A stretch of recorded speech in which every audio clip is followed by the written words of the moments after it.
Hey, Vinyl Community. It's Trevor here with Impromptu Friday night live, whatever. Um, yeah, this was not expected. Got the house to myself tonight, so figured I just come on here and see what's happening. I mean, I know East Coast, it's going on 11 o'clock, so hopefully some of my Buffalo crew are awake.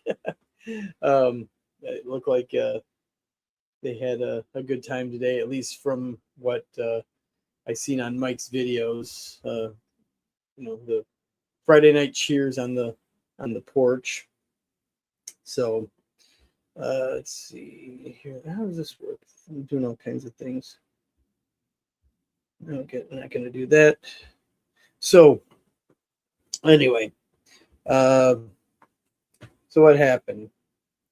Dad's here visiting for a couple weeks, and the girls are in Peru right now. So for all those that helped out, again, thank you so much. So Dad was staying here, and he was getting bronchial, runny nose, and yeah, it turns out I think he's allergic to the cat. So after uh, almost a week here, uh, decided to go get a hotel. So hopefully the non-dander room will help him out in his breathing. Um, so yeah, so I get the house to myself. You know, I could go play some albums really loud and not disturb anyone, maybe the neighbors. But yeah, so to see who's out there who wants to hang out, have a drink. Cheers to the one person watching. Hey, Craig, if you want to come on, I will email you uh, the link. Are you up for it? Let me know in the comments. It'd be cool to hang out. I haven't talked to you in a long time. You know what? Fuck it. I think I'm just gonna invite you anyway. Okay. Let's see. Copy. And let's hope that I still have your email here. Ba, ba, ba, ba, ba.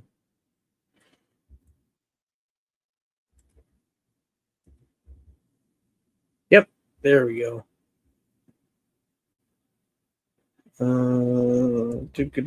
Give me just a minute here.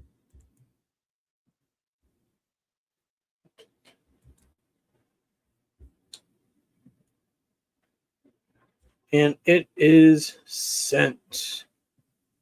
So hopefully, Marsha, hey, would you like to come on and hang out? Because this is just an impromptu thing. Just seeing. Let me get these on here. There we go. It's been a while. So good to see you here. But yeah, just figure see what's up, see what everyone else is doing. Just like I say, it's like the digital hangout in the kitchen and have a few drinks. So yeah, Craig, check your email. It's sent to you. And while I'm at it, I think I'll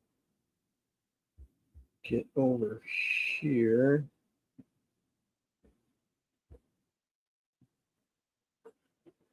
Uh,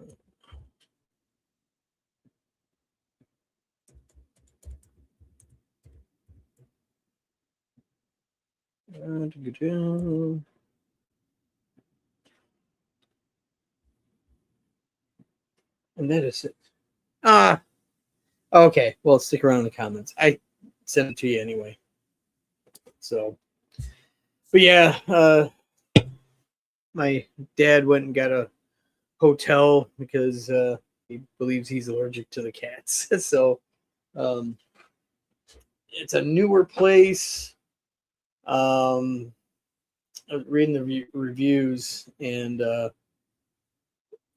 everyone had stellar reviews. Some people on the complaint part said it had a strong odor to it, but it's a brand new building, so yeah, it's going to have extreme new carpet smell, new paint smell, new fixture smell, whatever.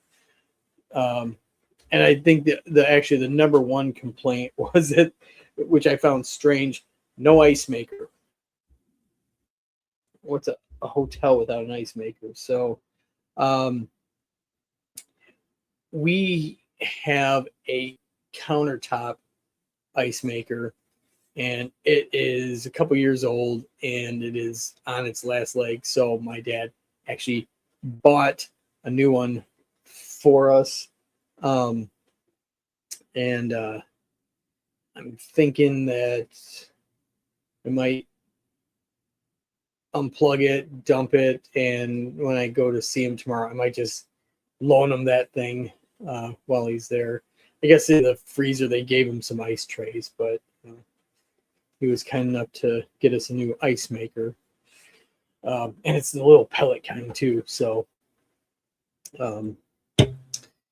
makes it, when you make the cocktails, you got the tiny little ice in there, so like it.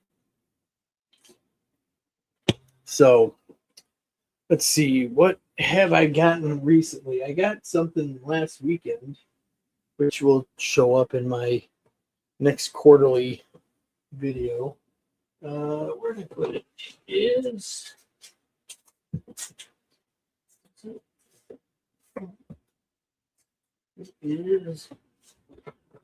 right here.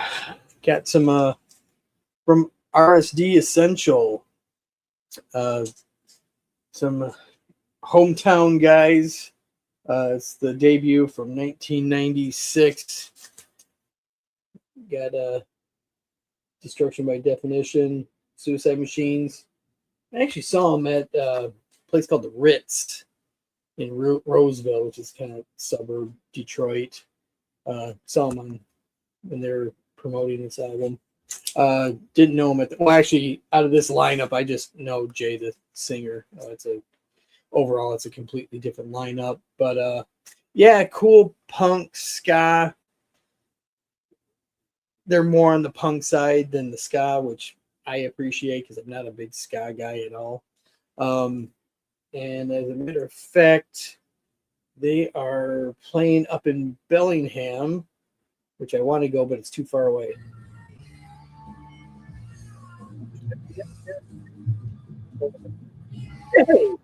Hey, what's up, man? How are you? Doing all right. Good. It's been a while since we've chatted, man. A long time. It seems like it, yeah. So Anthony was telling me that he saw you on the Coletco. Yeah. And buying Mayhem, which I'm like, I never took Craig as like a black metal guy, but he must have saw me tonight because I bought a Mayhem album tonight. I was over there spending way too much money on shit I can't afford. You know how it goes, and then I saw you popped up. I'm like, oh, Trevor's live. I'll jump over there. So you saved me from spending more money. So see, I am here to help. Yes. So I bought that. I bought a Thin Lizzy album, and I don't know. I spent I'll wait till the bill comes. It's probably more than I can afford, but it is what it is. So. Yeah, that looks like, I haven't bought anything on there, but that looks like that could be a real slippery slope. It can be, because I'm moving this. Hang on, so I can kind of. Uh-oh. See if I can get this back on. I don't know if you can hear me or not. I think you might have hit the camera button. Yeah. My camera's kind of a piece of shit, so. So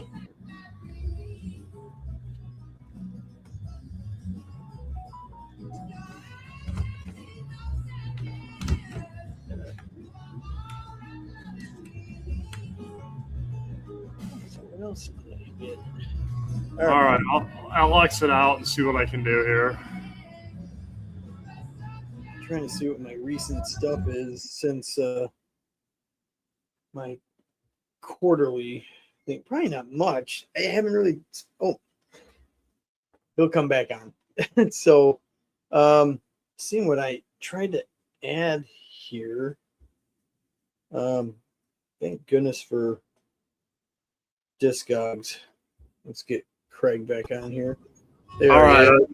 I tried to move my camera, and it's kind of got a little problem with the USB port, so I got to be careful.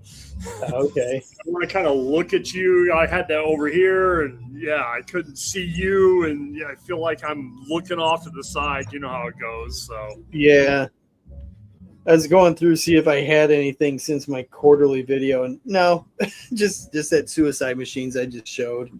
Yeah. But yeah, I'm trying to hold off because I'm on staycation. So yeah, that means I get, well, since I'm used to 50, 55, 60 hours a week, now I have to look forward to 2 40-hour week, paychecks. So it sucks. So I'm trying to hold off. The only thing I got that I know I'm going to buy, it's coming in August. I pre-ordered at my store, RSD Essential, Insane Clown Posse. Oh, okay. The Great Malenko. My kid loves those band. He loves that band, man. He loves the St. Clown Posse. I like the mid to late 90s of them, and then I kind of lost interest after that. But this one in particular was the album that pushed me over the edge. Yeah. And actually liking them, because what happened was that album in particular, I worked the midnight sale when that came out, and they were there for it. And what they did was, and I'm going to probably talk about this when I do my quarterly thing, but since there's really no one watching, who gives a shit? So in the middle of the store, they built this kind of small room, frame and put some like drapes around it. And they would bring in 2 or 3 fans at a time from outside, bring them in. Yeah. They would go in this tiny little room to get their CD, sign, or cassette, whatever. And since they're really big into wrestling, they go into wrestling mode and just berate all of their fans. And it was hilarious. I mean, that's... I mean, they're fun, I mean, that's one thing I can see is they're a fun band to see, Yeah, and I've been to a couple of their shows, and it's just absolute mayhem. But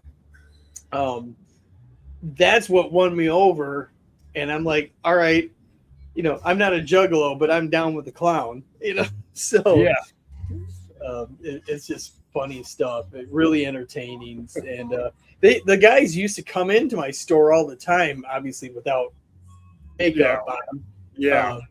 But really cool guys. Actually, I got to be kind of friends with their producer, and it was just, just the Detroit scene, just kind of existing amongst each other. It was really cool at the time. I really do miss that time. I mean, God, it was 30 years ago, but but I really miss the Detroit scene.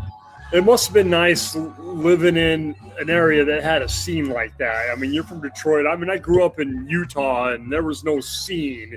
We didn't get to see bands. There wasn't, it wasn't drawing in anybody like that. So I never had that experience of, being around some sort of rock scene or whatever that was happening, like you had in Chicago, or like what happened in New York or whatever. But I'm even talking about everything on a local level. Like, you guys had the local stuff that was going on at that time too, and we didn't really have any of that, But the shows were fantastic, because if you get like a 3-bill band, or 3-band bill, I should say.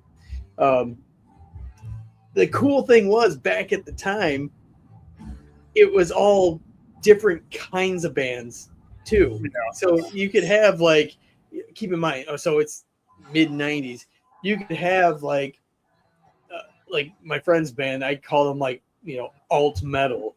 Because the guy sang with screamed, and it was just heavy rock, but kind of metal, kind of prog. And then they'd have like a punk band, like a true punk band, and like an industrial band, all on the same bill. Oh, on the same bill. Yeah, that'd be cool. Yeah, it was great, and I loved it. Because then you go to these shows, and they would all be different too. Obviously, it's not going to be like the same 3 or 4 bands playing all at the same time, but it was just an awesome scene. And it's not like it is now where, you got a death metal band, and then you got like 3 or 4 other death metal bands playing. Yeah. For me, that gets kind of boring. Yeah. I mean, the closest thing I ever came to that, I went and probably 20 years ago, we went and saw Lacuna Coil and All the Remains at some small club. Yeah. And all the opening acts were local bands. So we had all these different styles of music coming in, and like one of the first bands that they were literally high school kids. After the show was over, I watched them loading up in their mom's station wagon and heading out, but it was fun. They were cool, it was fun. At least it was good to see some young kids playing some rock and roll, or whatever, but it wasn't all just that same style of sound that All That Remains of Lacuna Coil type have. Of course, those two bands don't really coincide in my head, Right. It's more of a gothic sound, and All That Remains is more of a heavier, I'm not sure what you'd call them, but they're metalcore, I guess. Yeah. But we saw a lot of cool bands. But you show up, show starts at 6, you see like 4 or 5 bands that are playing for 20 minutes or a half an hour. They're just local or whatever, and then you get the two headliners. So it was a good time. Though my wife was like, we walk in, it's a movie. Basically, it's an old movie theater that had been converted to a concert hall, and she's like, "Okay, where the hell are we?" I'm like, "This is the Metal Underground. Welcome to this is." Early in our relationship, she had no idea, what I was like. This is what Metal Underground looks like. Come on, let's go. Yeah. When my wife and I, when we were just dating, she would come along with me to some of my shows, and there was a tour. Speaking of mayhem, where they were traveling across the country, and the wheels were just falling off of this tour. So by the time they got to Detroit, everyone had been off the tour except for Mayhem. So 2 of my friends' bands were opening. So I'm like, well, fuck yeah, I'm going to go. And so she came along with me. Now, keep in mind, my wife, her 2 favorite artists are Counting Crows and Tupac. Okay. So she comes kind of with like me mine. She comes with me to see my friends' bands, who are just, straight up metal bands and death metal. And then Mayhem comes on. I think I lasted about 3 songs and left. Just like it was not for me. I mean, I was hearing stories of like this place. The place was called the Majestic Theater, famous Detroit venue. And I guess one of the runners for the Majestic had to go bopping around town on a Saturday trying to find a butcher to get a pig's head. Oh God. Yeah. So they could do something with it on stage, huh? Oh yeah, just to have it on a stick. Yeah. Hey, William. So yeah, it was interesting, but she stuck with me on this so later on we were dating further and eventually get married. We moved out here, and the band Neurosis were playing here, which they rarely made it out to Michigan or the Midwest at that point. So I was thoroughly excited. They were doing 2 nights in Seattle, and it was December 30th and December 31st. And she's just like, well, why don't we just go on New Year's Eve? And I'm like, no. Yeah. I will go on the 30th by myself because Neurosis, if you don't know them, are very slow, dirgy, screamy. She would be in sheer agony the entire time. Yeah. Like, I'm not going to pay for a ticket for you just to sit there bored out of your mind. Yeah. I, of course, loved it. That's why my wife doesn't go with me. I take my son with me. We go to shows. It's me and my kid. You know, she'll go with me to bands. You know, we go to Godsmack, and you know, we saw Kiss and stuff like that. But if I want to see, you know, Megadeth or you know something heavier, she's gonna stay home. You know, right. I mean, she grew up in the 90s. She's 10 years younger than me, and her bands when she was in high school was like New Kids on the Block and 98 Degrees and stuff like that. And now she listens to, you know, country music and, you know, things like that. So she, you know, I don't know, Miranda Lambert and stuff like that. So, right. You know, I take my son, he's 20 years old now. And the first time I took him to a show, we went and saw Megadeth and, nice. You know, Demi Borger or whoever was the opening act. And, you know, actually it was Children of Bodom was, you know. There's a combo. Yeah, it was actually Children of Bodom. So. Okay. Oh, was it the Gigantour? I don't know if it was the Gigantour because it wasn't a Gigantour because it was just a show it was in Salt Lake. It wasn't a big outdoor venue or anything, but yeah, Children of Bodom opened up and God, there was like two other bands, but I don't remember who they were at the time. That was actually my son's first show. He was like 9 years old and she's like, you can't take him to that show. I'm like, yeah, I can. He's old enough to go to a show, you know? Yeah. He's 9. It's time for me to take him to a show. I'm trying to remember who the Gigantour. Hang on, I gotta pull my needle up off my record here. All right, let me look this up real quick. Gigantour 2006. Oh, that's right. Okay. Let's see if I can find the actual one. Clarkston.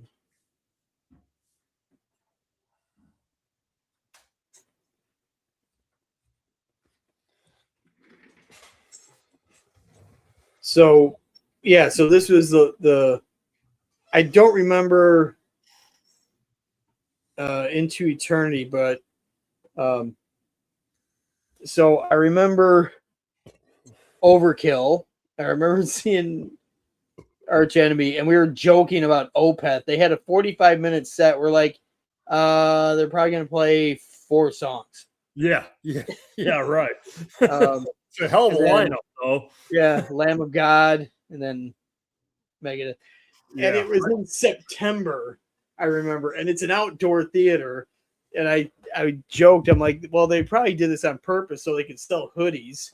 Yeah, yeah, for $75 or whatever they are. Oh my God! Well, because we were, I don't know, about 6 rows in. We were pretty close, so we were like, you know, especially during Megadeth when they had the pyro going on, we're like, okay, cool. Yeah. Warm up. My last show in Utah, we went and saw Godsmack in October and it was snowing on us when we were there outside. It's like, I've never been to a concert in the snow. I've been to concerts in rain before, but I've never been to one in the snow before. Yeah, that'd be weird. Right before we moved here. Yeah, it was in October outside and it snowed that night. Well, speaking of Tennessee and outside, how's is the smoke hitting you guys? No, we don't have any smoke, but it's humid and hot. Okay, so it's not making it down. What I'm seeing is more north than us, but no, we've been fine with that. But okay, yeah, because Anthony sent me a video from his house.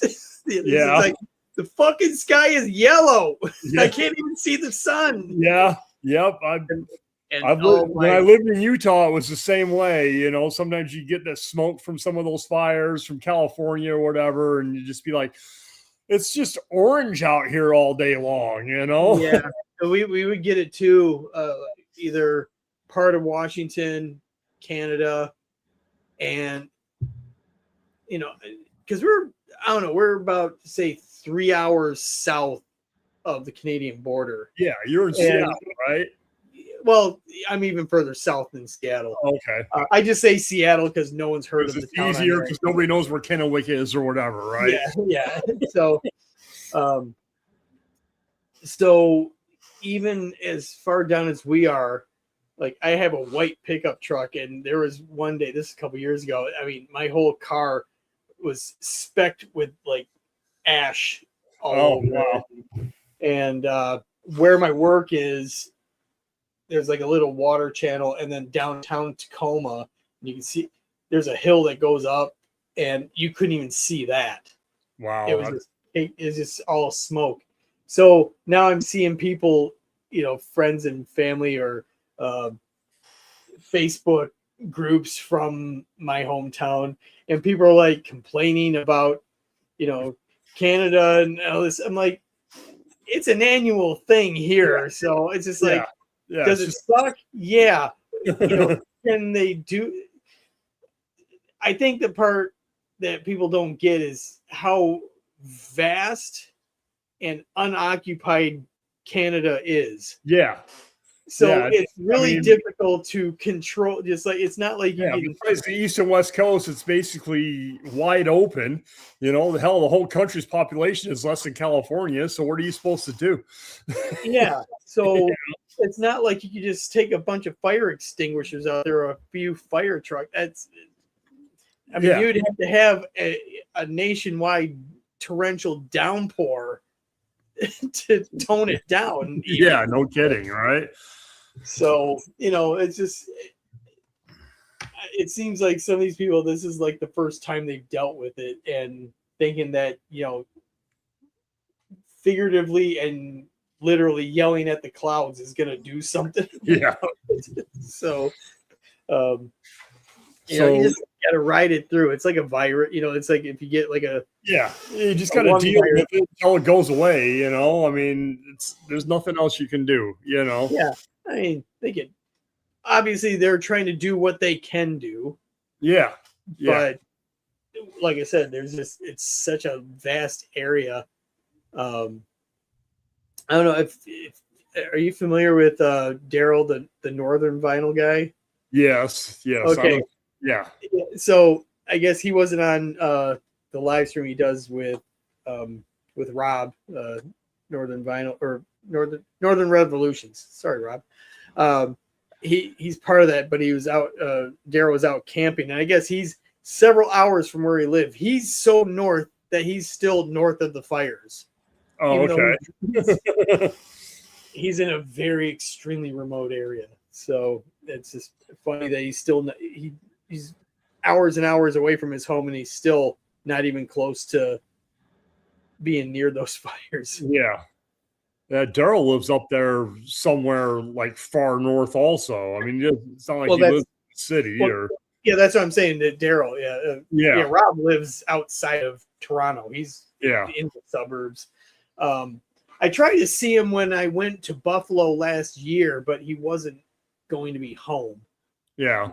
Something like that, because I was driving near where he lives, and I was going to hopefully try to meet up with him. But yeah, speaking of, obviously, neither one of us are there. I had planned on going. I had a hotel set up for Buffalo and everything for this week. I had the scheduled time off, and then I had some problems with my air conditioner at home, and it ended up costing me like $1,000. And I'm like, well, I can't afford to go to Buffalo now. I gotta, fix the AC unit on the house. The home ownership.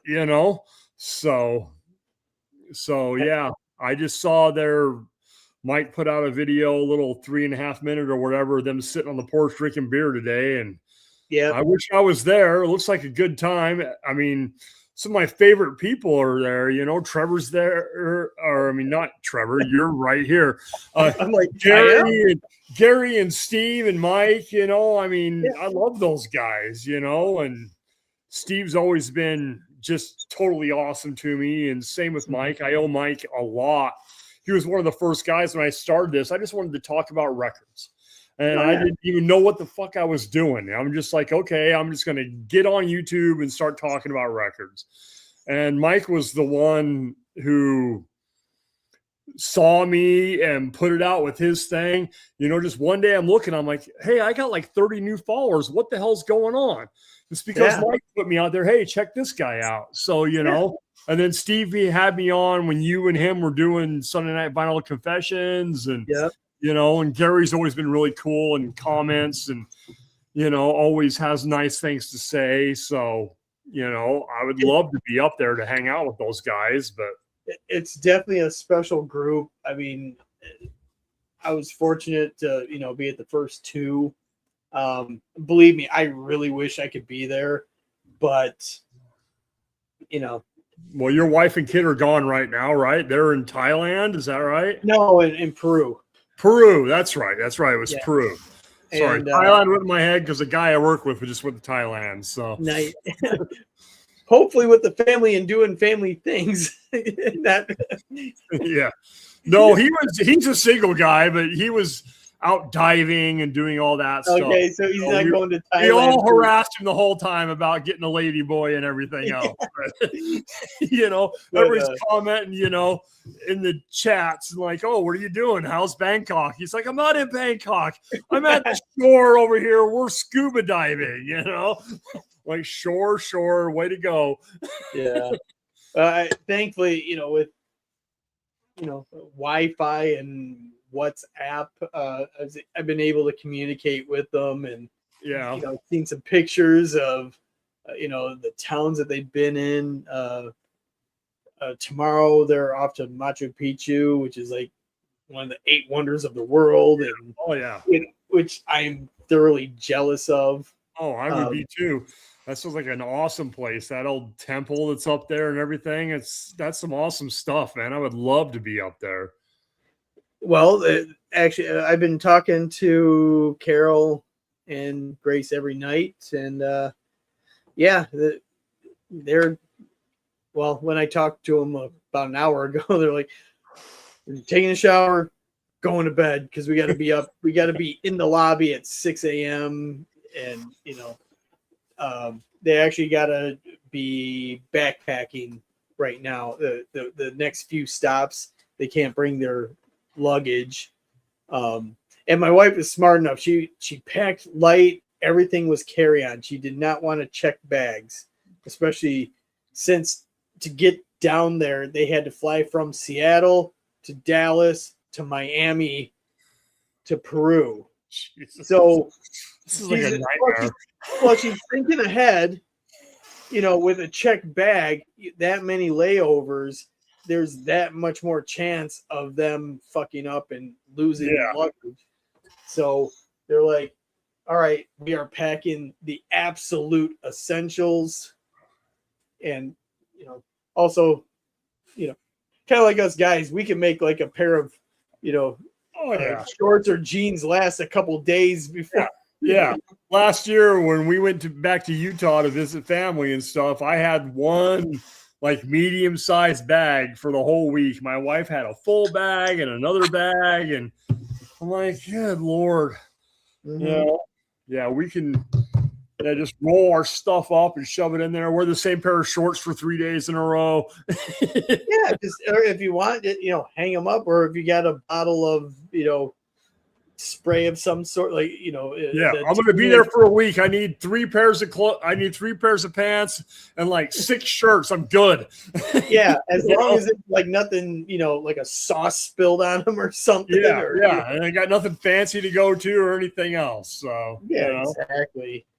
So yeah, they're doing well, and I'm looking forward to hearing about, especially tomorrow. At some point, they're going to be, I think, Sunday or Monday, they're actually going to the Amazon and staying in, I think it's called like an environmental hotel, which is basically a semi-open room and like their bed is like in a net, like a very fine net to keep like all the bugs out. That's the coolest thing, though. I mean, your daughter's going to have memories for life from that. I mean, that is just. She's what, 15 or something, and she'll be 14 next month. So yeah, well, really for the amount of money they got sunk into it, she better remember this. Yeah, shit. Exactly. I'm sure that's why you're not in Buffalo right now, right? Yeah. Well, somebody's got to stay home and take care of the damn dogs, right? Exactly. Well, like I was saying earlier before everyone came out, my dad was staying with me. Apparently. We actually had to take him to urgent care twice. His breathing got real bad, and we're thinking, thanks, Jason. Jason loves ladyboys, you know. So they like the bottoms off, I guess it's okay. Hey, that maybe seasoned audiophiles, love ladyboys. So yeah, my dad thinks that it's the cats here that he was getting a reaction. So he actually checked into a hotel the rest of the trip. I mean, nothing around here because, for a week it would cost him a fortune. So he got some about a half hour away. So I could, go get him. He got a rental car. So, I mean, he's really good on his own. He'll be 77 next month. I don't know what my dogs are barking at, but he's really good at, just kind of, mingling around and hanging out. So, but we're going to go do some like little day trips just so I don't have my canine doorbells here, alone for a long time. So, it's good to have him here because he's rarely out here, and, I don't make it back out to Michigan that often anymore either. So, yeah, it's tough to travel all the time, man. I mean, it costs too damn much money. And like I said, the last time we went to Utah, I drove because I didn't want to fly. I didn't want to deal with flying anymore. I'm just tired of it. I'll fly at a jump of that. Like last what was it? September, August. Yeah, it was August. It was my wife and I. Which part sounds nice? The dogs?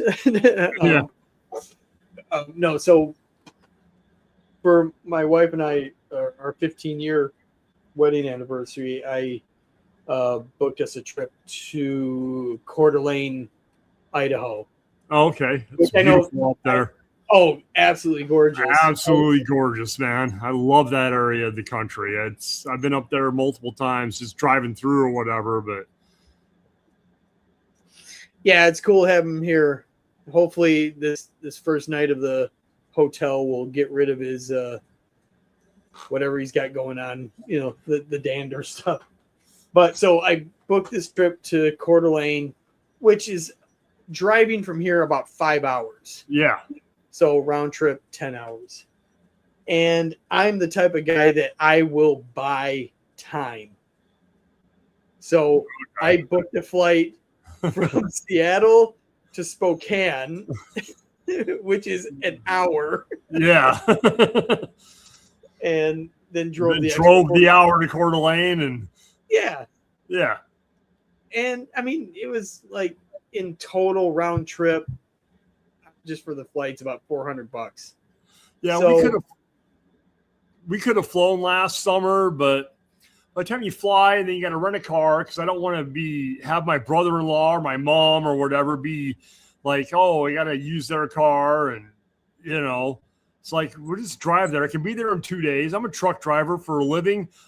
I'll drive the first day. We drove 16 hours. I drove from Tennessee all the way to Ogallala, Nebraska. It was like 16 hours. And stayed in a hotel, and 8 hours later, we're in Utah the next day. Like, I can do it.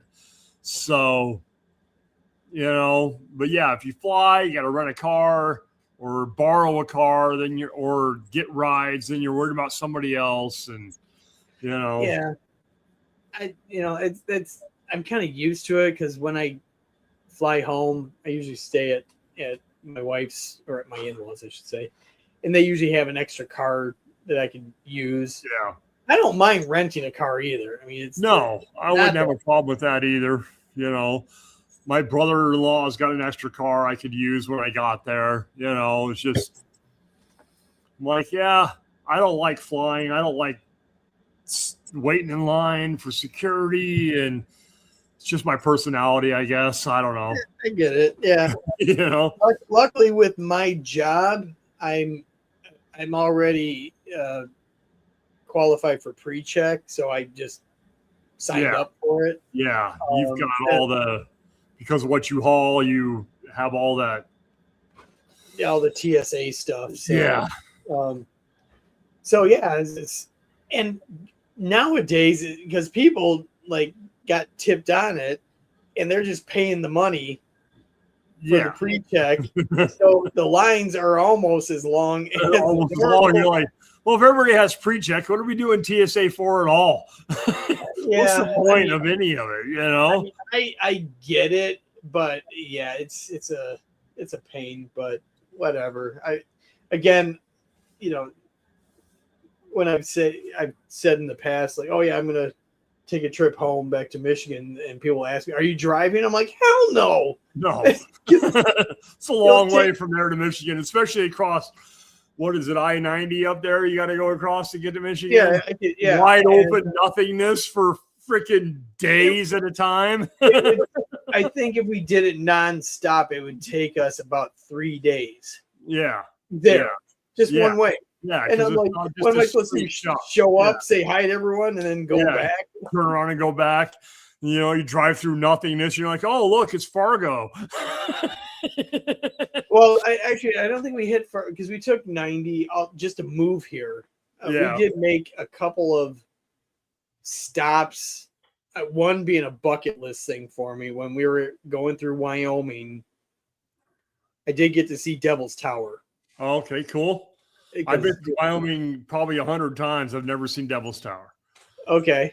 Because, I lived in Utah, and I would drive over the road, and I'd have deliveries in Montana. I drove across Wyoming. I mean, I drove across the I-80 in Wyoming a whole bunch of times, more times than I can even remember, but I never got the Devil's Tower. So, well, it was one of those things. It was like, I think it might have been like a half hour out of our way. Yeah. So it's like nothing. Yeah. So no, that's for sure. Well, and my other thought was like, I don't ever foresee purposely going to Wyoming. No offense to Wyoming, but no, there's nothing. I mean, it's unless you're an outdoors guy and you want to go hunting or something, there's nothing out there to see. Yeah, but I'm such a fan of Close Encounters of the Third Kind. I'm like, if I have a chance to see that with my own eyes, yes, I want to see it. Yeah, and we didn't even go into the park. We just went to the little touristy thing outside of it. I mean, it's right there. You just see it. Park and look at it for a bit. And I didn't need to get that close. I just wanted to see it. And I mean, getting to that little town, it was. I mean, you're familiar with the movie, right? Yeah. Oh, yeah. Okay. So it reminded me of. I was just waiting to see cattle laid out in the pasture. Yeah. So it's just all these triggered memories of that movie. It was awesome. It's just kind of like you're living in it. So, and then the other stop was when we were in South Dakota. Our hotel was real close to Mount Rushmore, and we went and saw it, and I'm like, it's cool. There it is. Yeah, there it is. I saw it when I was a kid. We went there. We were traveling across the country when I was a kid on vacation. We did South Dakota and, had to stop a wall drug when you were there, when you were driving by, But, yeah, I've been to Mount Rushmore before. I was probably, 11 or 12 or whatever. But, yeah, it's cool, you know. But, I personally was a bit underwhelmed. I thought it was gonna be bigger. Yeah, you're just like, oh, okay, cool. It spaces in a mountain. I get it, I guess, you know. Yeah, I it's was one of those young, things so I like, didn't really understand what it took to build it, but still, you know. but you can't like I wouldn't stand there for an hour, looking at it. Yeah, exactly. It's like, Okay, I saw it. I can take a picture. It's kind of like Chevy Chase in the Vacation movie when they look at the Grand Canyon. He's like, "Oh, it looks nice. All right, let's go." honestly, a couple years ago, we were at Grand Canyon. And I pretty much did the same thing. Like, yeah. yep, Yep, it's okay. a big hole in the ground. It's time to go. Yeah. I'm sure if I came here 10, 20, 30 years later, it'll still look the same. It'll look just like this. That's right. Right. So you were talking to Anthony earlier, I heard. Yeah, we always shooting texts out to each other. He hasn't done anything in the VC for a while, and okay. Well, he just did a contest entry for I hate that old goat. I saw that he did that the other day, but he hasn't done anything in a while. So yeah, I'm kind of the same. For me, I'm just like, I don't have anything to say. I just can't. I mean, I guess I could do my quarterly stuff. Like, well, here's the stuff I've collected the last 3 months. Yeah. But for me personally, I just can't do a video for the sake of doing a video. Yeah. It to me that just I not watered down anything, but it's just, I don't know. I want to have something something to talk about. Yeah. I did a couple months worth of. I had a guy ask, "Hey, I'd like to see everything you got in your dumpster finds." So I did 7 or 8 episodes, or 12 or 13 episodes of that, and then last week I did something else. I don't even, and then today I did the George G's Room of Rock thing about your early first 10 bands thing. Yeah, I gotta watch that because that sounds like an interesting. So I did that. That took me a while to think about, like, what were the first 10 bands, that I was really into. I had to flash back to my head. What did my cassette drawer look like? Because that would be the answer. Well, my problem is I wouldn't have some of the stuff. Like, I mean, I was mildly into, not that I had, I had Discovery from ELO. So it's just like, but I was really into that record. I took it like my first things. I mean, when I was like in the 7th grade or whatever, and some of the older kids I was hanging out with, they were listening to Styx and Journey and Foreigner and stuff like that. So I was listening to that, but I didn't really buy any of that music. And that wasn't really something I was like, I would consider my bands or what I was into, until a friend of mine introduced me to Kiss. And then I got into Kiss, and that's the first band I was into. And then after that, it's like, okay, music is a thing that's it's more than just something you hear on the radio. Right. So then after that led to AC/DC and Iron Maiden and Black Sabbath and Ozzy Osbourne and things like that. So I kind of took it from that point. Okay. It's kind of how I did it today, Okay, that sounds like it could be a bit easier the way you put it. Instead of going back and saying, well, I listened to Styx and I listened to Foreigner and Loverboy and stuff, and I have some of that music because I went back and when I became a collector, okay, well, I used to listen to this, and I got Loverboy albums and Billy Squier and some of that earlier stuff from when I was like 11 or 12 years old. Mm-hmm. But that wasn't something I was like all in on back then. So I kind of took it that way. Okay. And then next week I think I'm going to do Peter from Music as a Journey did the Summer Tag, which came out like a month and a half ago. But I was doing my dumpster find videos, so. Yeah, that's another. Well, I mean, there's no real timeline on those tags. No, I mean, it's a summer tag. I got all summer long. I got till September before that shit's got to be done. Yeah, I maybe if I have time, which I have the house to myself now. Just as long as I don't have to go get my dad at the hotel or him come get me. thankfully my dogs wake me up at 5 a.m. to get Oh, fed. yeah. So I have a very long morning all to myself. So I guess I could do something in the meantime. But yeah, you're right. You gotta, sometimes it's like, what am I gonna do this week? What am I gonna do this week? And if it's worth doing or not. Yeah, there's certain people I see that do something daily, and it's just like, how do you come up with something daily? And then some of it's like, really, now you're digging bottom of the barrel here. Yeah, there's no way I can, I try to put one out a week. Sometimes it's like, well, listen to this week. Yeah, well, I mean, you could. There's something to say about that. Well, here's the 5 records I had. I'm just going by my timeline because I rarely during the week listen to records. Physically listen to this stuff, because I just don't have time, especially when the family's around. I don't want to just be like, well, I'm going to go into my room here and listen to a record, and you guys could just be do over whatever. there. Yeah. That's why, since now I got the house to myself, I can do that. Yeah. So, well, your dad's in town and you got other things to do. So, but that's what I'm saying. If I get up early, that gives me a couple hours to, all right, I could crank some stuff and it'll be good. It's just, obviously we all know it's just for fun.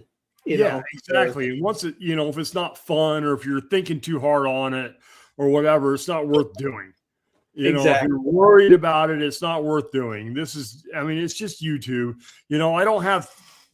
I'm not Josh from JC, who's got 8,000 followers or whatever. I've got 400 and I get, 80 or 90 views, so it's all right if I don't do something one week because, I don't have tens of thousands of people watching my videos.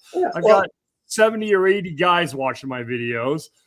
I've got 400 followers. You see some of these guys, they got 8,000 or whatever, Yeah, and nothing, and that's no, slack on them. That's cool. They earn every one of those things.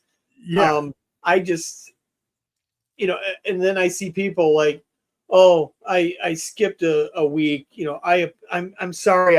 I didn't put up anything. Like, why are you apologizing? Yeah. What'd you start this for? What did you do this for? I did this because I'm talking about music and I'm talking about my records and my wife is sick of hearing my shit. I'm like, I gotta talk to somebody, and I don't have any friends who do the same thing. I don't have anybody I know who collects records or anything else. Right. They don't want me to hear about it either. So, I'm like, we don't have in our immediate lives those people. Yeah, so, exactly. And I think we're all in the same boat of like, if all of our channels ended tomorrow, we still have all the contacts.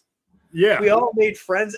Obviously, we've all got way more out of this whole thing than we ever anticipated. Yeah. I've gotten way more out of this than, just talking and. Yes, Jason, we are. Yeah, Jason, I'm. Yes. I was recording. I was at my record store, my local record store, and I'm kind of filming a little bit there. Okay. I was there for the Lamb of God release party, and Oh, that's right. I remember that. Yeah.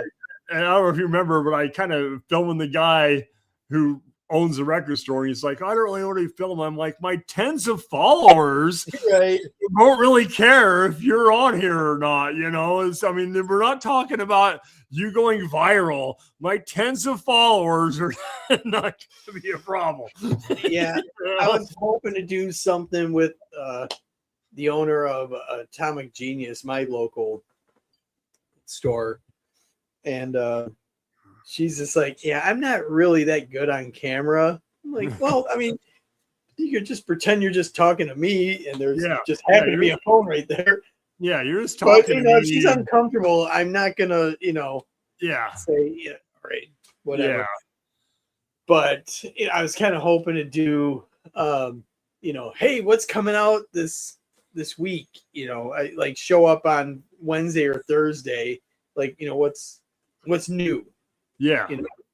Or what's going to be happening. Cause she's got this back room that has like art and stuff like that, but she has people come in and perform too. Obviously local stuff. Yeah. But it's just trying to be more interactive. Yeah. Which is kind cool. of what I thought. I talk about, I went to my local record store, so I thought, I'll show it. It's not very big. I mean, we're in Clarksville, Tennessee. It's not a big town. It's not huge or anything, show the small record store and just kind of show where I pick up my stuff when I'm shopping local, Right. Well, let's see. Sunday, I'm scheduled to interview a band out of Portland. Okay. And so hopefully that goes well, because apparently I'm interviewing the whole band in their rehearsal thing. So I'm like, I hope they have like a handheld mic and not just like the condenser right there. It'll just sound, I'm recording it, so obviously if it's like unusable, I'm not gonna post it. But it's a good band. If you hear it, you would not think it was in my wheelhouse. Actually, I talked about it in my quarterly stuff. But out of Portland, it's a band called Grandifolia. Hopefully they don't get offended when I say this, but they kind of have like a late 70s adult contemporary with some rock edge to it. Yeah. Which that adult contemporary later on would be known as yacht rock. Yeah. Yeah. Yeah. But it's way cooler. Way cool. How I discovered this band was I got a CD in like my on RSD in like the goodie bag. Yeah. And I'm like, I have no idea who this is. And the next time I was in the store, I was talking to Beth, the owner, and she's like, oh yeah, they got this other album out. And she started playing it for me. And I'm like, wow, this is actually really, really good. You never know what's going to strike you, man, Yeah, I mean, I don't want to say I'm all over the place. I mean, I am a bit. I'm obviously more metal-centric, more hardcore. Sometimes not so much of late, but industrial. But stuff like that, hey, it's really good. Yeah, exactly. I mean, I'm more of a metal guy and I like some 90s punk and stuff like that. But, I mean, I listened to Devo earlier tonight. Hell yeah. I mean, why not? I'm like, okay, we'll listen to our Are We Not Men? Okay, let's play some Devo tonight. Why not? I was just looking through my stack going, okay, let's play that. I saw them. They were on the 97 Lollapalooza. Oh, okay. And that was a weird year because they had a rotating, not headliner. Technically, I guess Tool headlined it, but there was a rotating closer. Yeah. If that makes sense. So it was like the Orb, Orbital, or Devo. And luckily the night I went, it was Devo. Oh, that's cool. In 97. And we're in the pavilion of this, amphitheater. And I'm jumping up and down. I'm singing to every lyric that they got.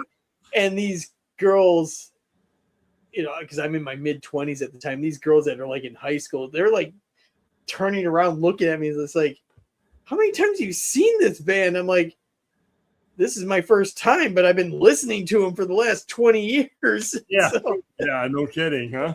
And it was just awesome to see them. And I it bet. was I mean, that would be funny a that cool one. funny that 30 years later, I thought they were old then. 30 years later, they're still out there.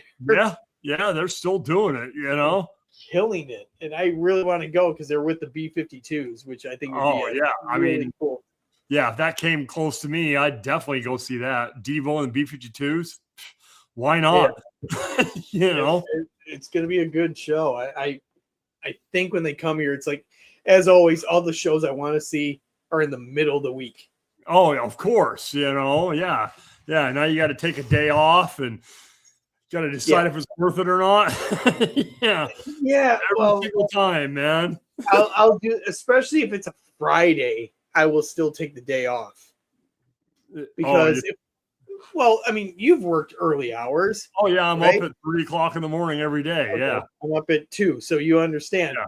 Even on Fridays, you go to a show. If you work that day, you're miserable. Yeah, you just wiped out before you even get there. Yeah. Just like, oh my God, I just want to go home. So there are times that if there's a show I really want to see and it's on a Friday, I'll just take the day off. Yeah. Yeah. You know, if there's a show in the middle of the week, I got to take a day off and got to decide if you get that no overtime, you know, but that's what use vacation for that day instead. Yeah. I'll use a PTO day. And I mean, the last time I did that was in October, and it was worth it because it was Circle Jerks and Negative Approach. Yeah. And they were here in Tacoma, which is like a 25-minute drive for me. It was awesome. Yeah. And the guys from Negative Approach, well, their drummer I've been friends with for the last 30 years.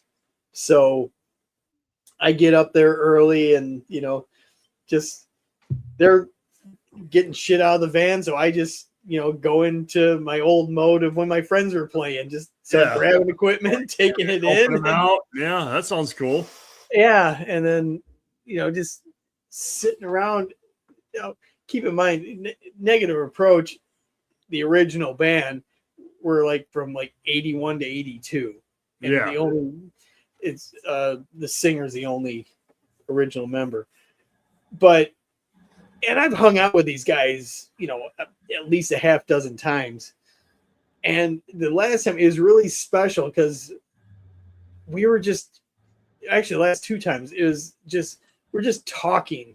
Just like actually having a real conversation. I didn't, as much as I wanted to say, hey, can you tell me about the glory days of Detroit hardcore? Of, you know, when, you know, the whole scene consisted of like 50 people and, you know, no, we were just, you know, because they're from Detroit and, you know, I go by my whole memories and I'm like, so what's going on now? What's the deal? What's going down? And it's just really cool.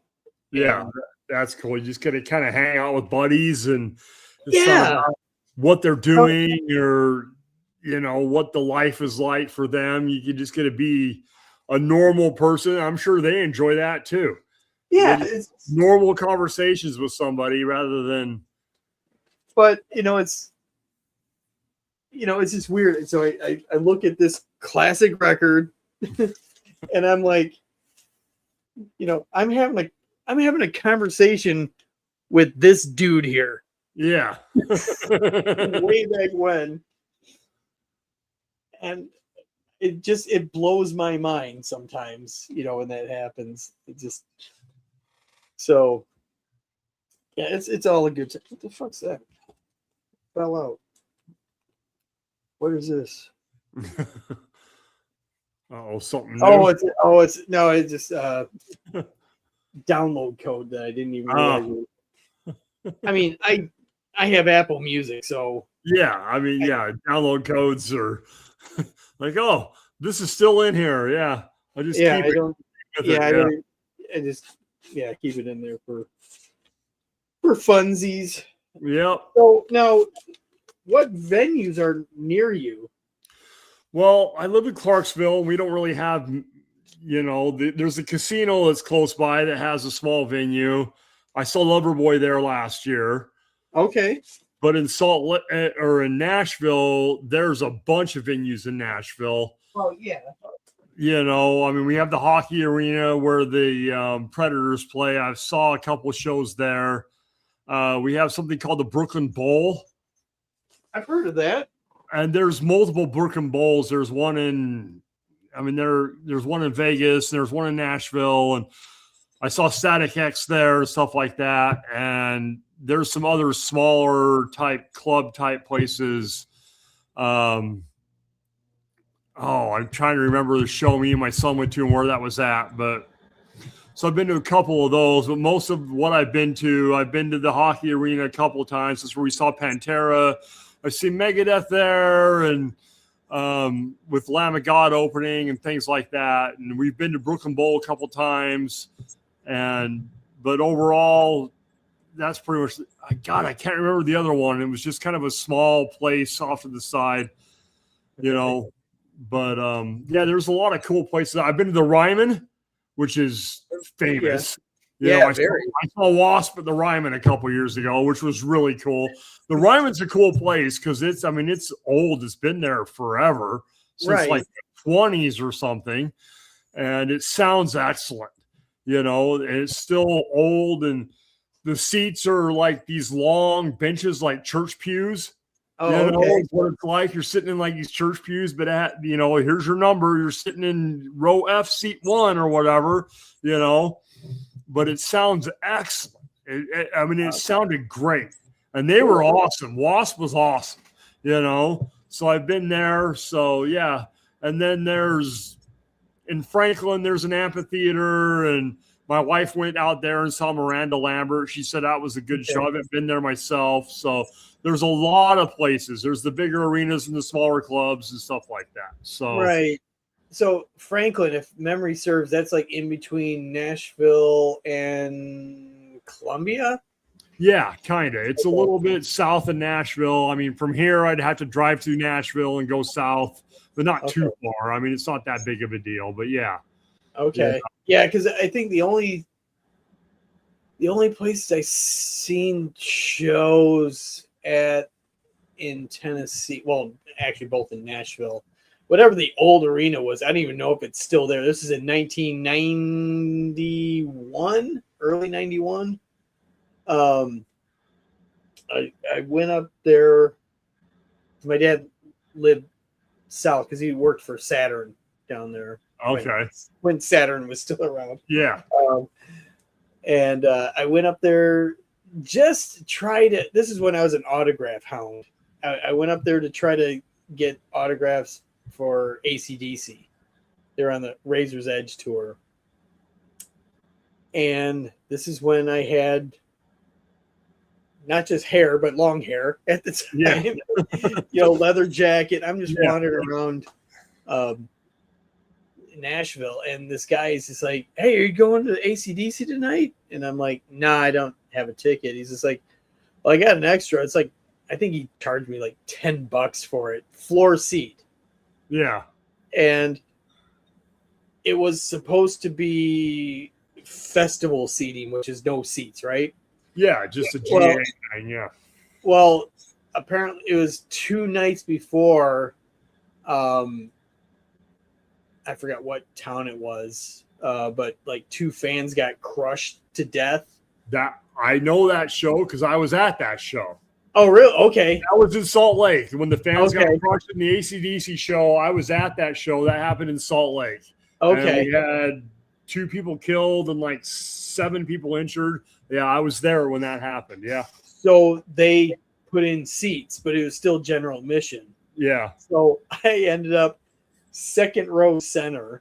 Oh, nice. And I snuck in my camera because remember you couldn't bring in cameras. No, yeah. It wasn't like I had a camera. It's just like one of those like Kodak, InstaShot, type thing. And I'm sure you probably had the same. Did you have King's X opening? I don't remember who opened that night, honestly. I don't remember who opened that night, but I remember that, I was at that show when that happened.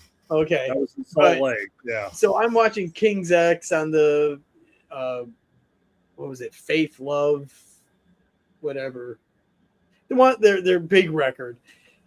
And I had never seen them before. I mean, I've heard them on record and all that.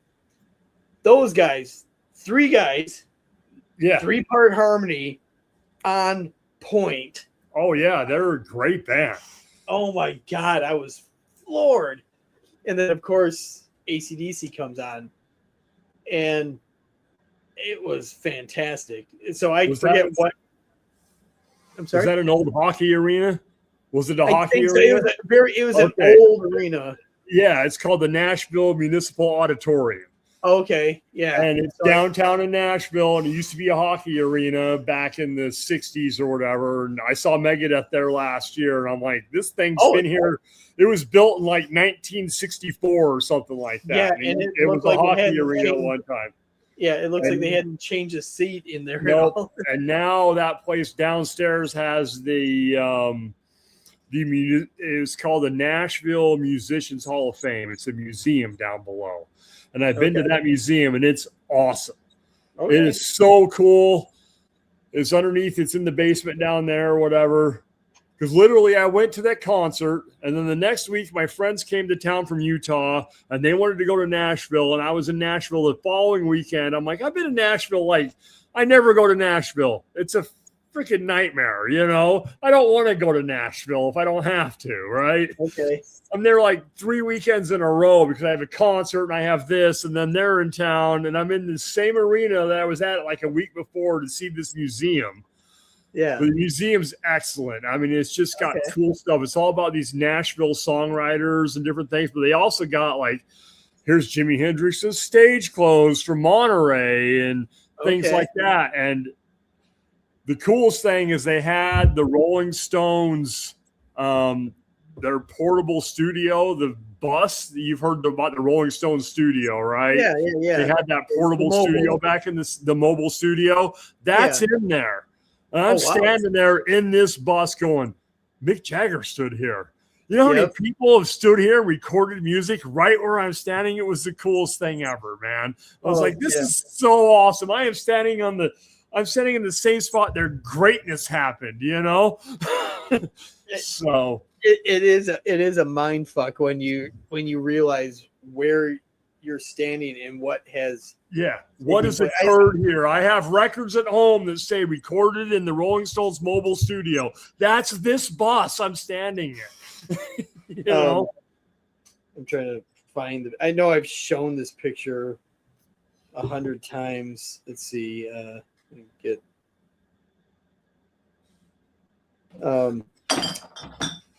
where the hell is it? It's sort of the only reason I want to go to Memphis is because Sun Studios is there.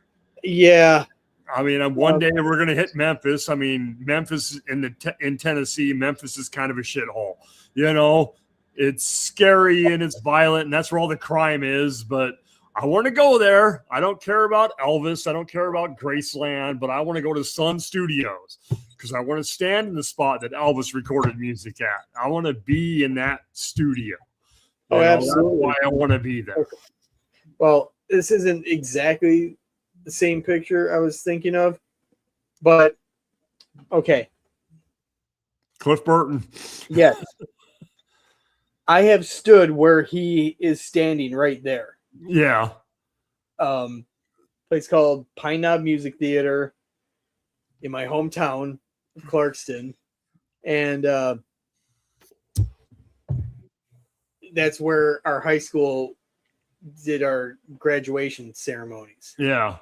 So it was the year after I saw him on the Puppets tour, and we had to, since I was in band, we're playing the commencements, and so we had to get there early. So me and my friend, we like standing on that stage, and I'm like, this is where Cliff Burton stood. That was the seat I was at, because I was like about 10 feet away from where that photo was taken. Oh, that's cool, man. It's just but anyway, back to Nashville. The other place I went to, I didn't even know this place still exists anymore, because around the same time, because I was there for only about 3 or 4 months, there was a place called the Cannery. Yes, the Cannery still exists too. Yeah, it's still there. It's still there. Yeah. It was one of those weekends where it was the local rock station 103. Don't ask me the call letters. Yeah. But over the weekend they had 103 unsigned bands playing at the cannery because it was like a multi-level place. And so this is early 91. And I remember seeing Jackal there before they had a record out. That's cool. That's cool. It wasn't like because I knew who Jackal was, but they had flyers all over the place. Yeah. And I watched them. I'm like, okay, they're a rock band. Okay. Yeah. I've seen a bunch of bands. You're like, oh, okay, that's cool. They're an opening act and they're fun, and then later they blow up. You're like, oh, okay. It's like, yeah. I used to go to all these festivals. I used to go to like the Vans Warped Tours, and the Vans Warped Tour was more punk centric stuff, but there were all these side stages and there'd be hundreds of bands. I don't know if you've ever been to one or not. Oh, I've been to a few of them. Actually, I've been to the very first Warped Tour. And I saw when there was like 6 bands. So I saw, they have all these side stages which are essentially just flatbed semi trailers with speakers on them, and right. I saw Papa Roach and I saw Eminem and all these bands that like, who's this guy? I remember seeing Eminem going after 3 songs going, a white rapper? Really? Yeah. And just leaving because you're like, whatever. And little did I know he'd become the biggest thing ever, Right. I saw Papa Roach on one of those side stages going, okay, they're cool. But to me, they reminded me like they're trying to be Iron Maiden at the time, and I'm not saying that's what they were trying to do, but that's kind of what I got from them at the time. And I'm like, we already have an Iron Maiden. I don't need another Iron Maiden. So we just left. The whole hallowed be thy name riff. Yeah. So I mean, but yeah, lots of Warped Tours, and there was a radio station in Utah called X96, and they used to do these things called big ass shows. Okay. And they would bring in, all these kind of punk bands and stuff. So I would see all this stuff, My brother was really into that 90s punk stuff. He took me to their first punk show in the early 90s. We saw NoFX and Lagwagon and stuff like that. But so I kind of got into that early 90s stuff, Bad Religion and Pennywise and NoFX and Face to Face and those type of bands, which I still enjoy to this day. But so I saw a lot of that stuff, and you go there to these festivals and there'd be 50 bands or 70 bands, and, all day long. You show up at 11 o'clock, you go from stage to stage to stage to stage, and who knows who you saw, Primus is over here, and, Green Day's over here, and Blink-182's over here, and none of them are huge yet, Right. So, I mean, it's a good time, honestly. I kind of missed that, but now I'm old, and I can't really do that shit anymore. We have Louder Than Life in Louisville up here, which is only like 2 hours away. I'm like, I could go there. It's 4 days. What am I going to do at 57 years old for 4 days? I'm going to die before this is over. Well, the thing is, but you can buy single day tickets. Because isn't one of the days like Maiden is? One of the days is the day you really want to go to, but you might want to go to the other day, and then I got to travel to Louisville, and I'm too old to sleep in my car, so I got to rent a hotel. And why am I going to pay $180 a night just to literally go there at 11 o'clock when the show's over, get up at as soon as I can to be back when the gates open at 10 o'clock in the morning, Right. Yeah, I still have yet to do like one of those, like the American Festival type thing. The multi-day thing. I forget. They always drop this guy's name. I think he's like, part of Monster Energy, who puts on a lot of these festivals. I mean, if anything, what's the one that's in Columbus? Is that Sonic Temple? I think so. Yeah, that sounds right. That's where I'd be like, hey, Alex, mind if I just couch it? Yeah, no kidding, right? Like, do I know anybody in Louisville so I can just sleep for a while? Right. I thought about going to it. Every year it happens in September, but it's right around my anniversary, and I can't take my wife into spending 4 days in Louisville to go to a metal show. Yeah. My wife's birthday is always around Labor Day. So of course something's always going on Labor Day, and I'm like, I can't.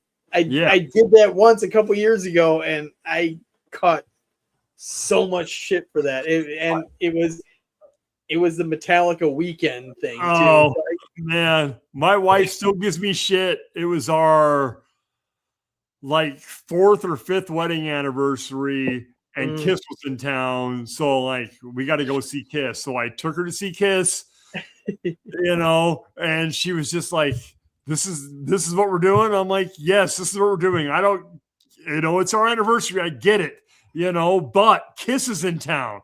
So we went and saw Kiss, and she still harasses me about that. Remember our 5th wedding anniversary? You made me go see Kiss, and we're on the grass in seats. Okay. We had seats, but it was on the grass, and she can't see because she's shorter than I. She's like 5 foot nothing or whatever. I'm 6'5". My wife is like 5'2". So. Okay. She's like, I couldn't see anything. I had to watch the screen the whole time. That's not really what I wanted to do for my anniversary. So I still get shit for that to this day, like 15 years later. So I got to be careful when the anniversary rolls around. Yeah, that was one of the bands that went in our dating phase. She went with me because she knew I was a Kiss fan. And I really wasn't planning on going because I have this thing. I'm kind of like Eddie Trunk. I'm like, I have a hard time watching Kiss with Tommy and Eric and their makeup and stuff. Yeah, that's what it was when we went. Yeah. But it was at Kobo, and I knew that Kobo was going to be. Fuck. I mean, if it's a Kobo, you got to go. Yeah. So I'm like, where life was recorded at. I mean, what are you going to do? It's going to be my last time going to Kobo, so I might as well go. It'll be fine. Buck Cherry opened up. It was okay. I personally thought, and of course, I'm sure as diehard Kiss fans, maybe the set list is a bit underwhelming. It's just like, I mean, you guys got like 25 records and you're playing the same stuff over and over. Yeah, that was the problem towards the end, seeing them, like, well, this is kind of the same show I saw when I saw you 2 years ago or 4 years ago, and it's like when they put the makeup back on, they totally forgot about the 80s. Where's the 80s music? I want to hear Tears Are Falling. I want to hear All Night. Lick It Up and All Hell's Breaking Loose. I mean, that's what I want to hear. I mean, I came of age when I got into Kiss. It was the 80s. Yeah. I got into Kiss right before they took the makeup off, and I'm that whole era, that Bruce Kulick era. And when in 96, when they got back together and they put the makeup back on, they just avoided that whole era. And I feel like, I think even when I saw them the last couple times, because it was that lineup, I know they did like Heaven's on Fire. Yeah. But like the hits of that. Yeah, they're doing the hits, but they're not playing Fits Like a Glove. No, but that's the thing. That's where I love like Alice Cooper. Yeah. Alice Cooper will do like 2 or 3 deep dug gems. Yeah. Like if you're a diehard fan, you're like, holy shit, he's playing that? No way. Yeah, I've never had a chance to see, I mean, I've had chances, but I've never seen Alice. I just heard an interview with him like a week ago on Eddie Trunk's podcast. Yeah. And that's what he was talking about. Sometimes we'll just like, okay, today we're going to play this, and just throw out something that's different. I'm trying to think. I was just watching, I don't know if it was Hellfest or something. It's some European festival. And he played, they opened up with Who Do You Think We Are from Special Forces. Oh, yeah. Like, no shit. That was wild. something I was not expecting to hear, like his Blackout era. Yeah. Special Forces, I have that record. That was one of the ones I found in the dumpster. And literally, it was the first Alice Cooper album I'd ever owned. But now I've went back and gotten, Welcome to My Nightmare and the best of and some of the earlier stuff. And I'm like, how did I miss all this earlier? How did I miss this when I was younger? Because, I mean, this is great stuff. Oh, absolutely. Well, also, Alice Cooper, the band, broke out in Detroit. Yeah. Oh, yeah. And so, yeah, it was one of our band, even though, I mean, I was not even really around when they broke. Yeah, I mean, they were from the 70s or whatever, but, the song 18 broke out on a radio station, CKLW, which is out of Windsor, Ontario, across the river. And AM stations had a huge umbrella. Oh, yeah. The frequency goes out so far. And who played it was a DJ named Rosalie Trombley. And her son prompted her and said, "Hey, I really like this song. Can you play it?" And if you're into Thin Lizzy and you know the song Rosalie, that's what they're talking about. Because actually that song Rosalie is actually a Bob Seger song. Oh, okay. Cool. So, yeah. Yeah, Rosalie Trombley broke a bunch of bands. That's cool. Yeah, I haven't heard of her. I just I don't have any Thin Lizzy, but I'll have something in a week or so because I just spent $35 on Jailbreak on Collectible earlier today. What copy? What version was it? It's a 2017 repress with the die cut cover and all that. Okay. He put it on auction for $1 start, and I kept bidding on it, and I'm like, okay, I'm out. That's too much money. And then I'm like, I'm back in.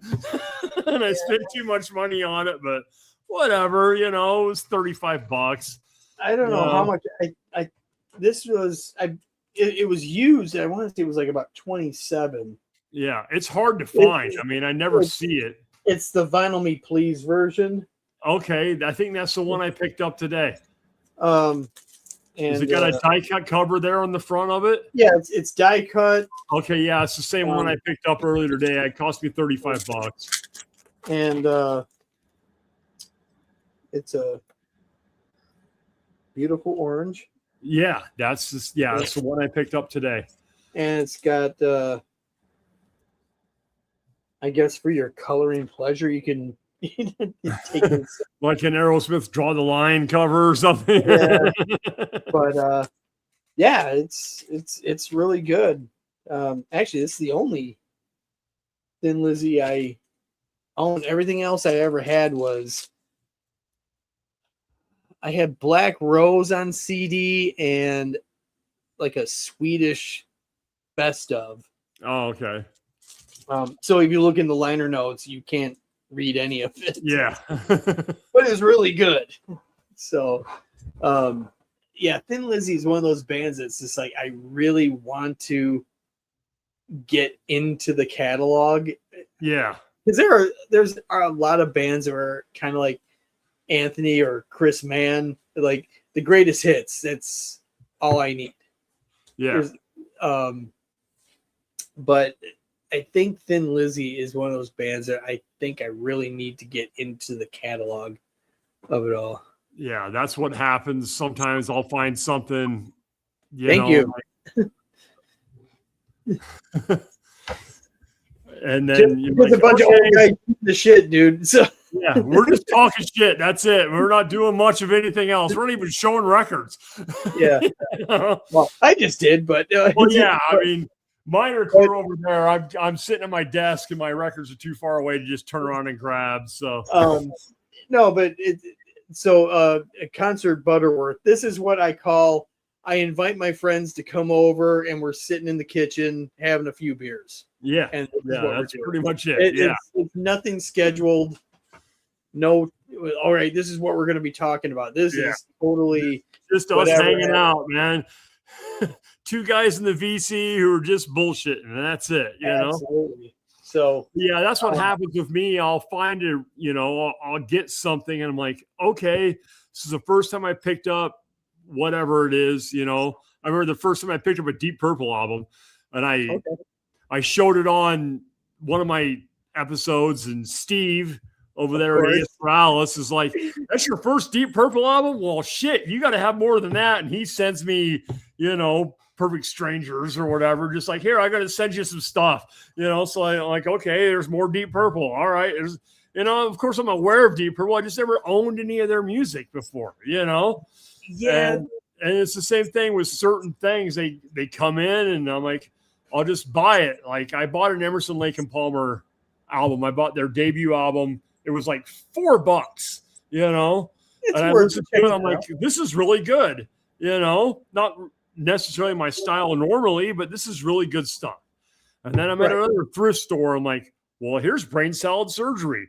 This is the Emerson, Lake and Palmer album everybody talks about. I've got to buy that. It's $8. Okay, this is really good. How many more Emerson, Lake and Palmer albums are they going to buy? Right. You know, that's what happens. You know, apparently the one to stay away is like the one that looks like it should be a yacht rock album where like they're on the beach and they, you know, have like satin jackets on with no shirts underneath. Okay. That's the one to avoid, huh? I think that's the one that you're supposed to avoid. I could be wrong. And then I'm not, I mean, okay, ELP is like one of those bands that I like on Apple Music. I'll listen to the essential playlist. Yeah. You know? Yeah. I'm not going to like get everything from their catalog, but I'm enjoying what I'm hearing, you know? Yeah. It's just something different, you know? The other day probably a month ago, I picked up a Joy Division album. Oh, nice. Because I'd heard people talking about Joy Division, and I'm like, well, that's an easy catalog to complete because it's what, 2 or 3 records? Yeah, 2 or 3 records, you know? So I got it, and it's, you know, it's dark and it's gothy. I knew that's what it was. It's early type goth music, you know, and it's enjoyable. Fun, you know, I'm like, well, this is cool. You know what happened? I heard people talking about them and New Order. And I got a New Order album first, which I really enjoyed because that's like that 80s new wave sound, you know. Yeah, Peter Hook. Joy Division is more of a gothic Susie and the Banshees type stuff. So, you know, but that's the thing for me with collecting records. When this started for me, when I first started collecting records, it was about just trying to fill in those things that I had back in the day. I used to have this Motley Crue album. I don't have that anymore. I'm going to buy this. I'm going to buy that. I'm going to buy this. And then it just kind of grew into other things. And then when I filled in a lot of the stuff that I really, you know, the metal and the things I really went for, I started going into like, well, I liked Rio from Duran Duran. It's a great song. Girls on Film was a great song. Let's buy that record that's got those songs on it. Well, this is really fucking good. This record is really good. What else do they have? It is good. But then next thing you know, you have 4 or 5 Duran Duran albums, or, you know, the Thompson Twins and the Eurythmics. And, you know, I went back to the 80s and started picking up all that stuff that was also there while I was listening to Rat and Poison and Queensryche and Iron Maiden and all of that, you know. So you end up buying the Madonna album because you remember the song Like a Virgin. You're like, actually, the whole thing's really good. Okay, what's this other one in? You know, now you have 3 of them. Now you have 5 Thompson Twin albums, you know, and it just keeps growing and growing. And you're like, what's my pocketbook look like? Can I keep affording to do this? You know? Yeah. Thankfully, I'm not a completist. Yeah, me neither. I'm not really a completist, you know? I mean, like, you know, Sabbath is my favorite band of all time. Yeah. And I still... So my Sabbath this is including Heaven and Hell. You know, it's all right here. Yeah. I still don't have Technical Ecstasy. I don't have Never Say Die, and I don't have 13. because I'm not going to listen to them. Yeah. There's no sense. So what I have, I don't know if you can really tell, but I have 4 of the 2x2 calyx things. So I have, that's what, 16 cubbies here. And that's as big as I want it. Yeah. And I've got the 4x, the 12 calyx on one side and another one over there. I'm at about 900 right now, which, compared to some people, I mean, hell, you watch Steve, he had thousands of records he went through when he was doing his purge. Or you see like when, Aaron Muthalamir, like doing this, you just see the whole background is like an entire wall. I'm like, which is impressive and it's cool. And if that's your thing, I wholeheartedly go for it. Yeah. Myself, I'm in a bedroom. Yeah. And I just wanted to, so once I fill this, because I just recently got this one to make it a nice big square. So I'm going to have probably, when this fills up, it'll be like 800. Yeah. And that's all I want.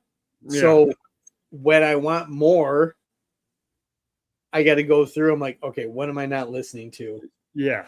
And start pulling stuff. And I usually do that Father's Day. Me and the kid, we go do our record shopping thing every Father's Day. And I bring stuff with me for trade. Yeah. I haven't really I got rid of some stuff. I got rid of about 50 or 60 almost a year ago. I remember that. Yeah. And traded them in. It got me a new record player, which was nice. Mm-hmm. But now I've been looking at some of the stuff and I'm like, I bought a bunch of stuff, but like I bought like a bunch of Bob Seger. Well, I don't listen to it that often. Am I going to keep it? Is it just taking up space? I bought 5 Bob Seger albums. I listened to all 5, or I'm just going to pick one. I don't know. Yeah, I have a hard time letting go of shit. Yeah, I get that too. I mean, so with the Sabbath collection, do you have all the Tony Martin stuff and everything else, or well, the Tony Martin was pretty easy because when the Anno Domine box came out, I just bought that. See, I tried listening to that, and it's just, I don't know. I don't quite get what they're doing at that point in time, It's different. I find it funny that when, let's see, where is it? Because I talked about this on when it was, because it was out at RSD. Last year, RSD, when Eternal Idol came out. Yeah. When this came out in 1987, they couldn't pay people to take this record. Yeah. Yeah. And it was always in the cutout bin. There was always like, a drill hole in the corner. It was like a brand new sealed $5 record, and then later on, when the whole vinyl thing started coming back in, this was hard to find. Yeah. And when you did find it, it became a $25, $30 record used. Yeah. And then they put a record store and it's $40 and Yeah. So it's not anything I've really gotten into is the Tony Martin era, I mean, I have everything. I got lucky with Technical Ecstasy. I found a box set. Which has the regular album and it's got a bunch of like demos and stuff, and then a double live album from that era on there. And I found that for $60, and I was like, okay, I'm buying this damn thing. I would do that, even though I don't particularly enjoy that full record. Yeah, me neither. But for the live, I would dig that. All these box sets, like I would love to have all those Metallica ones. Oh yeah. But I would never listen to I would listen to the demo shit like once. One time, yeah. But the live stuff, I'd probably go back to that, especially like even though that era was not my favorite, but like the Black album. the Moscow concert. I'd be down to listen to that. Oh yeah. Or on Justice having on vinyl the Seattle show. Yeah. I take it you're in another part of the world there, Mark. Where are you at? If it's breakfast in where you're at, is that breakfast or this has breast fest? I mean, I know breakfast. Oh, right at breast fest. Oh, I read it as breakfast. Hey, I've had a few of these things. Breast fest. Well, you are talking to some 50 plus. Yeah. Old guys. I don't like to talk about it, but with box sets, and some of the extra stuff, it's like, how often are you going to go back to like the demo stuff? Yeah, and it's like I have the Killing Is My Business Final Kill, and I listen to the Killing Is My Business album, but I rarely listen to the second disc. It has the live stuff and the demos on it, So you got a Rest in Peace poster? Oh, it's my he's talking about my right back there. Oh, there you go. The tapestry. It's a tapestry that hangs over the window, kind of block the sun out here. Yep. Okay. Yeah, the greatest thrash album of all time. My first time seeing Megadeth was on that tour, and that show, if you go on YouTube here and do Megadeth Detroit 1990, and it's all shot from, it was what you saw on the screens. Yeah. Is when they were opening for Judas Priest. Oh, okay, cool. So, and that part of the show is also up on YouTube. So first time I saw them, they opened for Dio on the So Far So Good So What tour. I remember that. Sabotage was part of that too. Yeah, that was a hell of a show, man. Obviously I've got the shirt on right now. One of my favorite bands of all time. Right. I was on Discogs earlier looking at my stuff, and I'm like, I typed in Megadeth for some reason. I remember I was looking to see like years of when for my early influence music video I did earlier today. Right. I'm like, well, Megadeth, they come out, I didn't really get into that until like 86. So that's not early enough, but I saw it and said 37. And I'm like, I have 37 Megadeth things in here. Oh, counting the records and I got double copies of Picture Disc and the CDs and everything else. I have everything by him except for a copy of Risk, which has never been put on vinyl. So, I have 3 titles and 2 copies of one of them. So yeah. Well, I just got I literally like 5 or 6 months ago, I bought Countdown to Extinction on Picture Disc because I wanted an official copy because I had a unofficial copy, and then they repressed it, so I bought the repress. So now I have 3 copies of Countdown to Extinction. Well, so that on vinyl plus the CD plus and it's the same thing with Euthanasia. I've got like 3 copies of Euthanasia because I've got a Picture Disc, I've got an unofficial, I've got a regular, they just repressed that here a month or so ago or whatever it was. So the double is killing the final kill. Yeah. Which I love this mix. Oh yeah. And then when they reissued it again with the original cover, or as I like to call it, the Spirit Halloween cover. Yeah. Yeah. Oh, it was their first one. And then I just, on that Father's Day thing, I finally got Peace Cells. Yeah. A recent, and that's the disc itself, it's like 180 gram. It's a heavy. Oh yeah. Disc. Yeah. My copy of Peace Cells is, I don't remember, 2017 or something like that. It's heavy disc. But yeah, for Father's Day, I got Countdown to Extinction, the new repress they just put out here. My son got me that for Father's Day, and Kiss Alive 3, and and then I was looking for, actually he got me Euthanasia. I was looking for Countdown, and it was pretty much sold out everywhere I could look online for it. Really? And I went to my record store, and he had one copy. So I was like, all right, Mine. I'm buying that. So.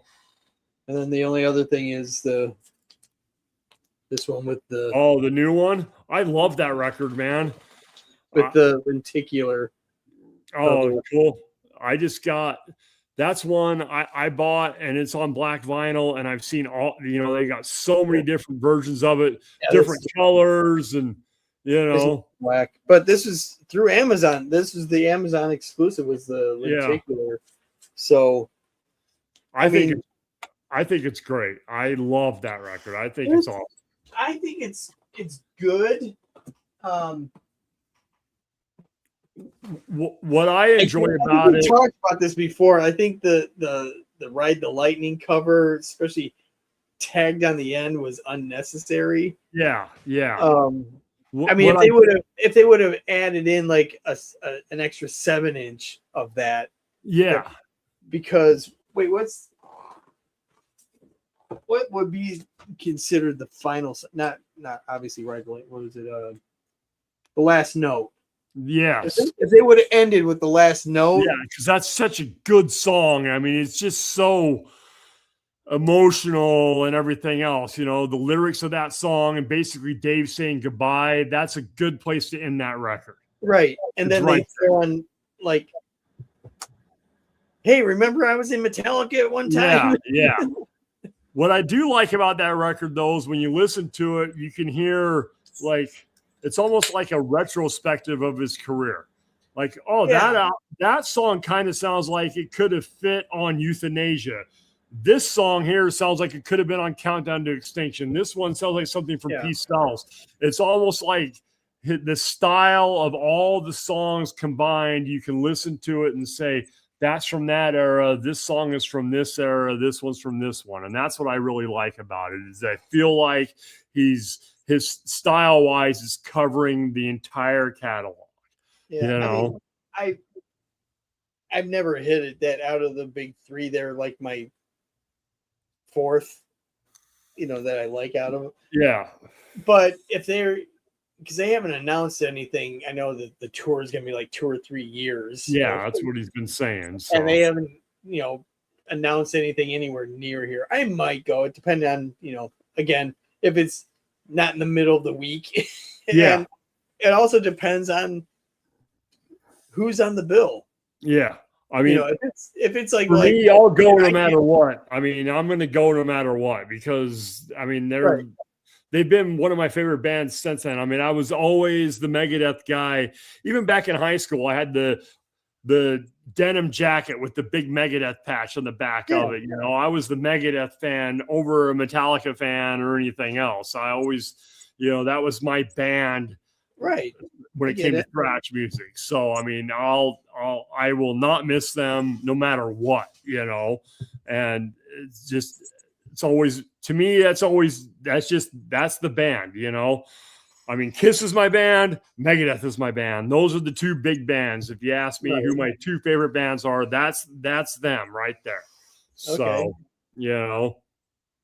but I get it. Absolutely. I mean, I think it'd be cool to see them one last time. I mean, I just watched, I don't even think I got through it all the way, but their performance on Hellfest, I think like last week, is posted on YouTube. So it was good. Oh yeah. I still find it weird though, like, because when I think of Megadeth, I also think of like Dave Ellefson. Yeah, it's weird that Dave's not there. I mean, honestly. So honestly, I think they could have just used the same font and just called it Mustaine. Yeah. I mean, it's always been Mustaine's band, but him and Ellison have always been there until recently, and it's just like, Dave was out of the band for a little while, then back in the band, and that's the thing with Megadeth. It's always just, But it's been a rotating. yeah, it's Dave Mustaine's band. It's whoever's in it, and it could have just been called Mustaine for years. Right. Honestly, But me, when listening to, besides Slayer, they're the band that's kind of stayed true to what they were in the beginning. Slayer sounds like Slayer all the way through their discography. Yeah. Slayer is Slayer. Right. Megadeth is Megadeth. To me, Metallica, they changed over time. They became more mainstream. Anthrax has changed. And I love the new stuff. I don't know if you've seen the new video for the new Anthrax song. I've seen the video, and I because I have it not downloaded, but whatever on Apple Music. So there's 2 songs on there. The one that they keep, the latest one, they keep saying, "Oh, this is the greatest song we ever written," which I wish they would never have said, because that's a lofty thing to say. Yeah, it really is. Yeah. I mean, it's a good song, And Anthrax has changed their style. Obviously, they had the whole thing with John Bush, and they didn't sound like this stuff with Joey Belladonna. And then when they got back together with Joey, even that was different than their earlier stuff. Yeah, but I love For All Kings and Worship Music, and those albums are, but that's not the same Megadeth we heard back in the 80s. But the thing is with Anthrax, I don't think Anthrax. Sorry. Aside from Fistful of Metal, which is like a completely different album from the rest of it. Yeah. I don't think Anthrax has ever put out a bad record. No. Yeah. No, I don't think so either. I like them all. I mean, did I buy Persistence when that reissue came out? No, because I'm not going to go back to it that much. Same thing with State of Euphoria, which is infamously like a rushed record. Yeah. Because they're recording, they're like, well, we got this Iron Maiden tour in Europe that we got to get on, so let's hurry it up. But the John Bush stuff, I love every single one of those records. Yeah. Even Volume 8. I don't know why people hate on Volume 8, because I think it's all good. It's a different style than the earlier stuff. It's less thrashy or whatever. But John Bush, I mean, you can hear his influence in there for sure. Oh, absolutely. And he's a powerhouse of a singer. Oh, yeah. Yeah. I mean, I was never into Armored Saint, but I dig John Bush on Anthrax records. And I saw Armored Saint open for Wasp a couple years ago. That same with the Ryman, and I mean, he's still excellent, and some of the early Armored Saint, I have March of the Saint and Glorious Nomad or whatever, and those are good records, but I mean, that's not a band I go to, but I mean, John Bush is just a great singer. Really is. I saw him, actually, I think I've seen him more times during the John Bush era than any of the Joey stuff. Yeah, I never saw the John Bush era Anthrax, but I saw 2 or 3 times. I saw Anthrax, I saw them open for Iron Maiden back in the day that was the Seventh Son tour, I think. No, it was No Prayer for the Dying, and Anthrax was doing Persistence. Okay, that could have been it then, because I saw Anthrax open for Maiden. I saw Anthrax on the Clash of the Titans tour. Yep, saw that. Which, I don't know who was the closing act when you saw Titans, because they were rotating at the time. It was Megadeth opening, and some friends of mine got to be backstage. Yeah. For that show, because my friend Greg, who's in the band Voyager 3. If you like John Carpenter music, check out Voyager 3.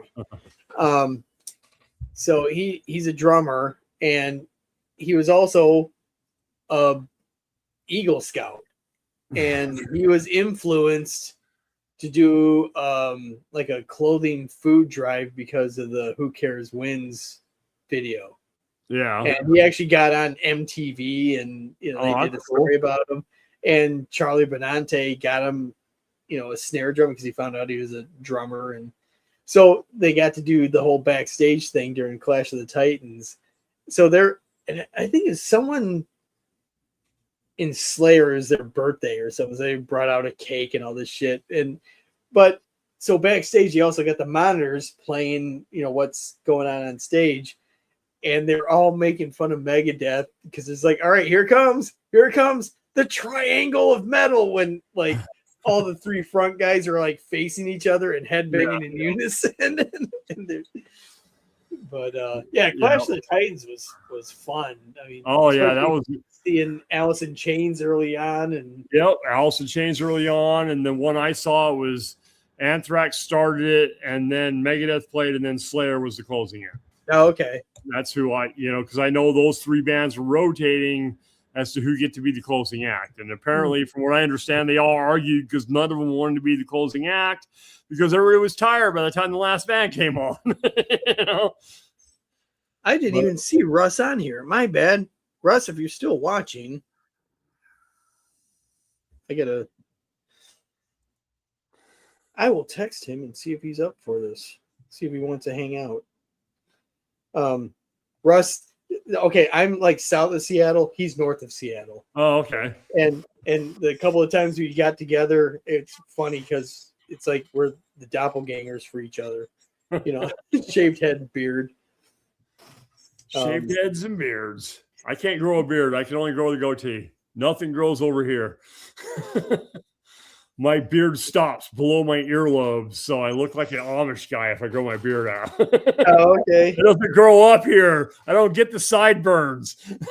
Never have. All this it kind of stops right here. So let's see if Russ wants to come up for coming on the live. Let's see.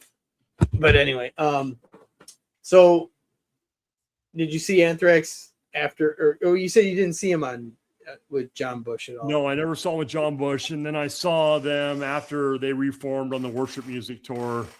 Well, actually, I saw them. They were opening for Slayer's final tour. Hey, Rob. It was Anthrax and Testament and Napalm Death. Oh, the opening acts for the I remember final Slayer tour. Yeah, Napalm Death opened, and then it was Testament and Anthrax and Slayer. That was that show there. So yeah, I remember that because I think we had just gotten back from Disneyland, and they were playing the big amphitheater near us. Yeah, and I really wish I would have gone because I've never seen Napalm Death. Testament I've seen a few times. Anthrax, honestly, I have not seen them since they got Joey back. Yeah. Testament's one of those bands that I always saw opening act so many times. You start thinking, like, how many times have I seen Testament? I can't even remember how many times I've seen them because they were always opening for somebody else. Yeah. Well, I saw them headline once. Yeah, I saw them headline one time. Yeah. This was in 89 on the Practice What You Preach tour. They played this theater in the burbs of Detroit, and it was Annihilator and Wrathchild America opening. Oh, wow. So I got to see Shannon. Actually, I met him earlier in the day. Yeah, I saw Shannon Larkin long before he was in Godsmack. Yeah. So yeah, Wrathchild America, they were fucking awesome. And then Testament doing probably, I don't know, about an hour 15. Yeah. Set.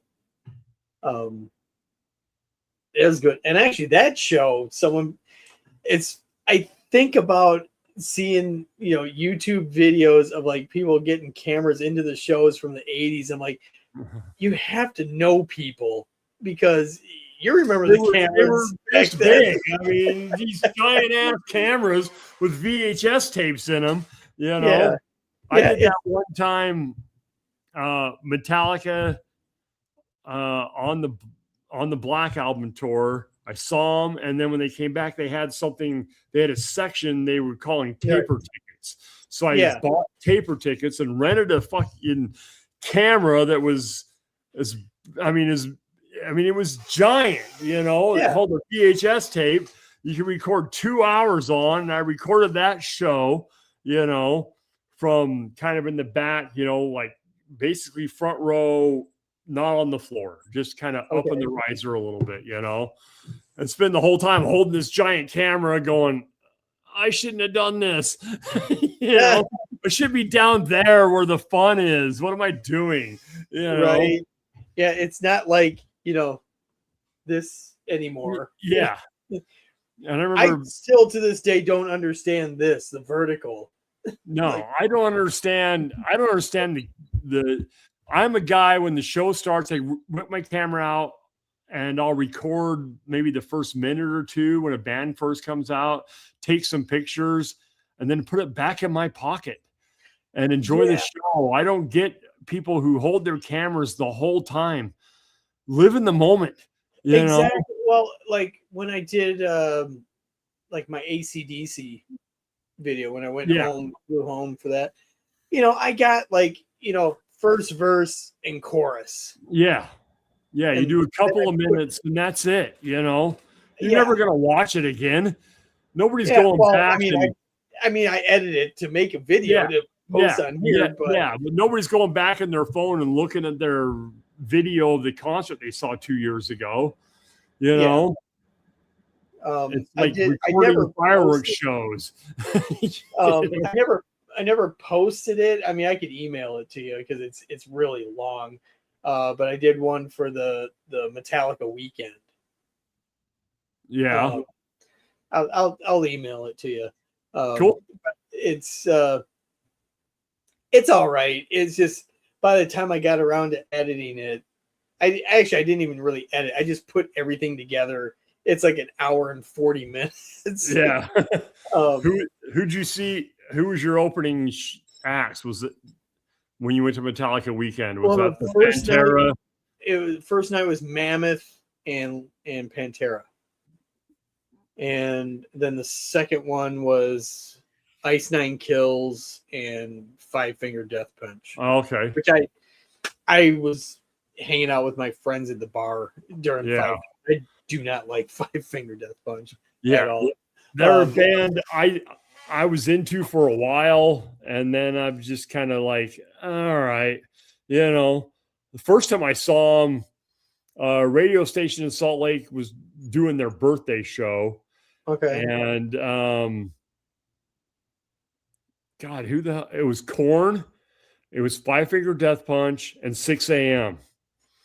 Oh, okay. And basically, the radio station got them to come to town to play the show. So they weren't touring together or anything. So when we walked in, Five Finger Death Punch was playing. I'm like, who is this band? It was early, you know, their first album or whatever. I'm like, these guys are fucking great, you know, because they were at first, you know, that first album of theirs is heavy and hard. And, you know, I'm like, these guys are great, you know.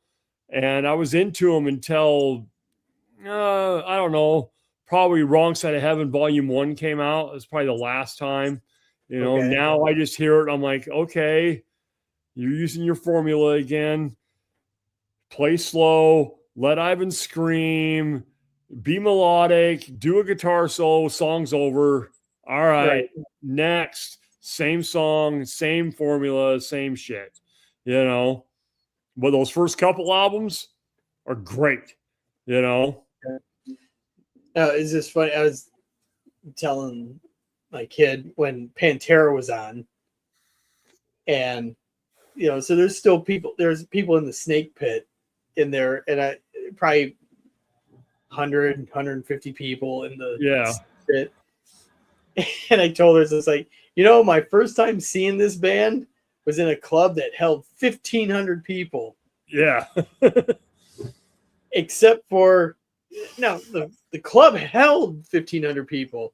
There was only 75 people in the club. Yeah. The first Wow. time it was Cowboys, their first time coming Wow. around.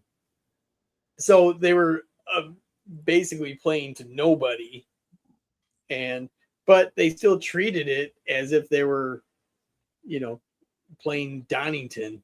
Oh yeah. Yeah. They've always just gone 100%. Every Pantera show I've ever been to has just been tremendous, Yeah. multiple times. And, and I know Dime and Vinny are gone, but they're doing it right.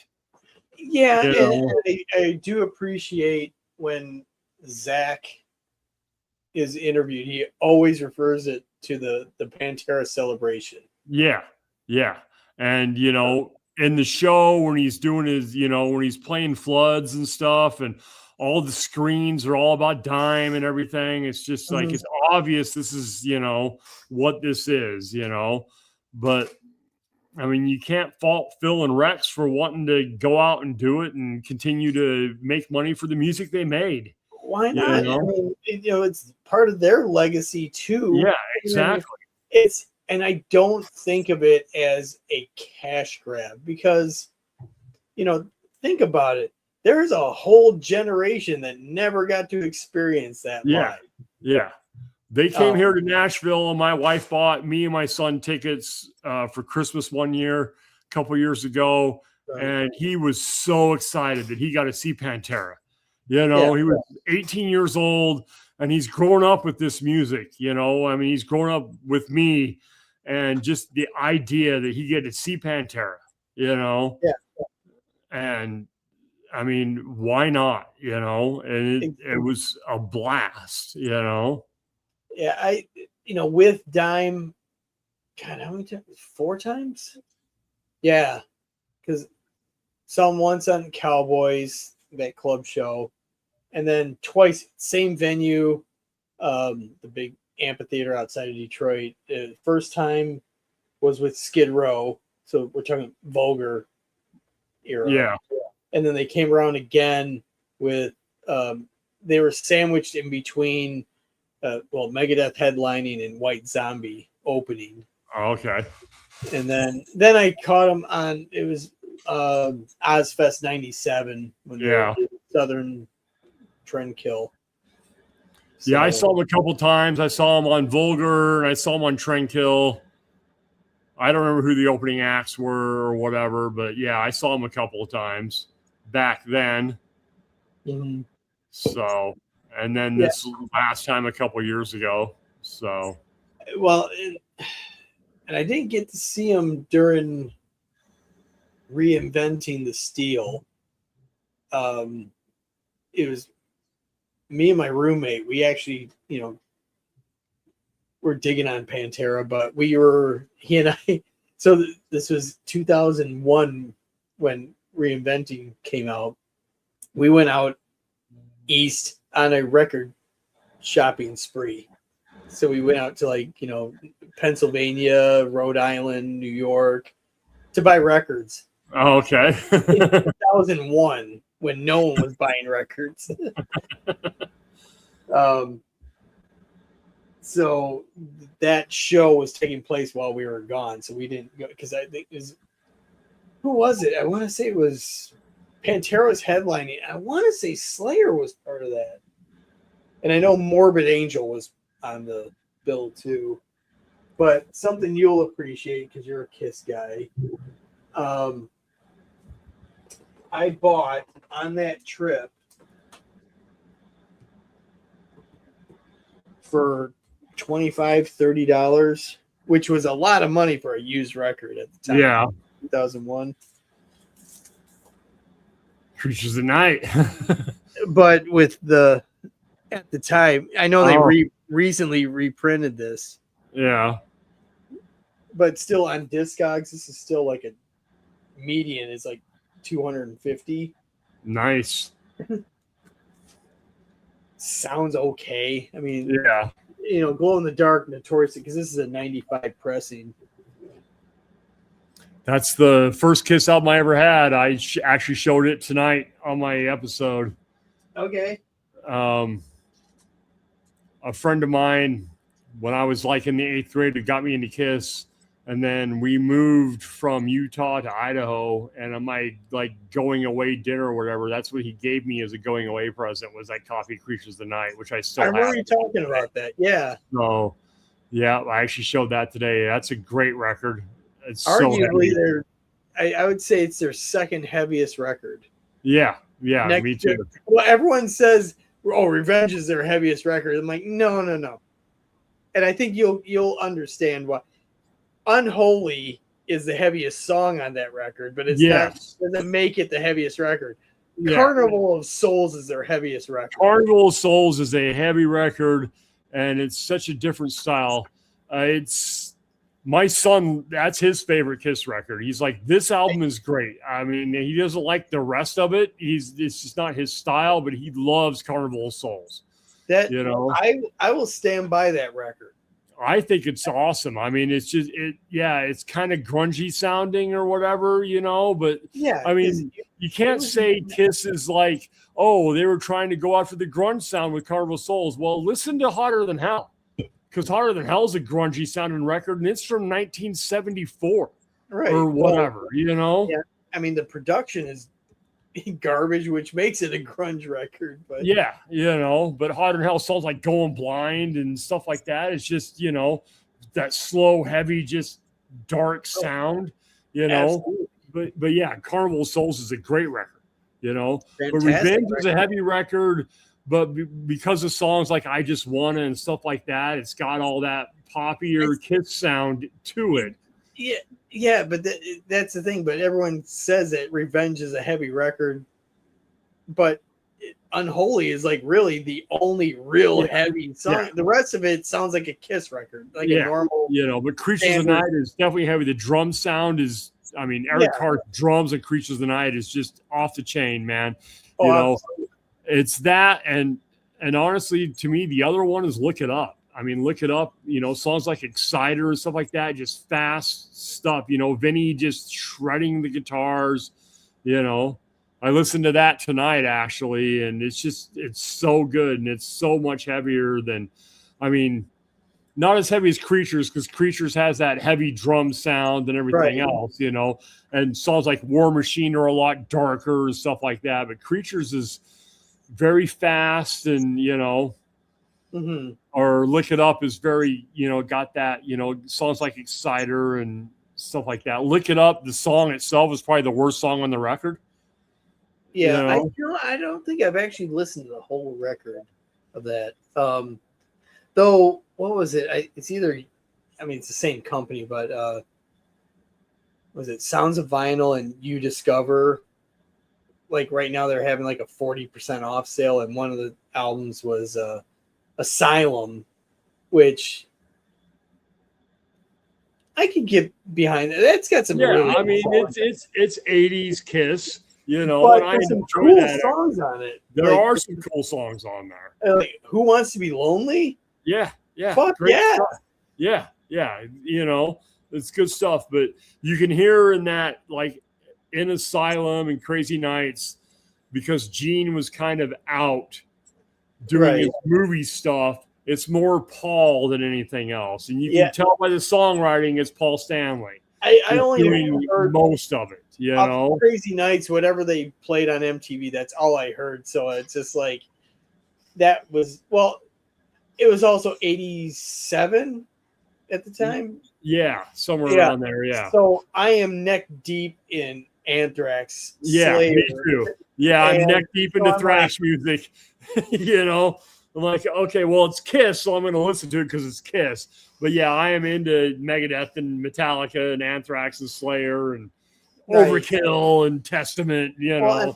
But I'm also at the time getting into hardcore. So around that time, like Cro-Mags came out, and I'm going back into listening to Fear and Black Flag. So Kiss at that moment, current Kiss, was, I don't even want to say backburnered. It was like in the back of the cupboard, you know.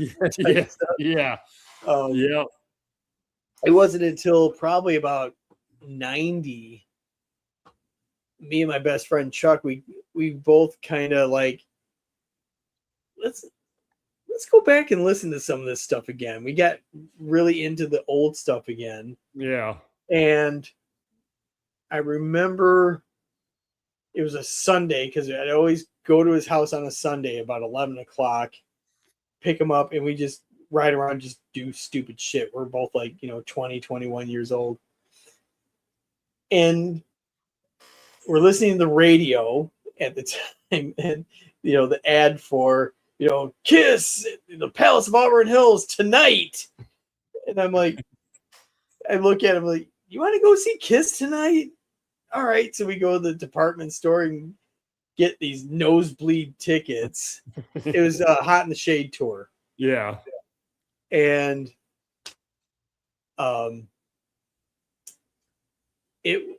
actually that show again is on YouTube, pro shot, because it's from the cameras there. It's also on one of the Kissology DVD sets. Yeah.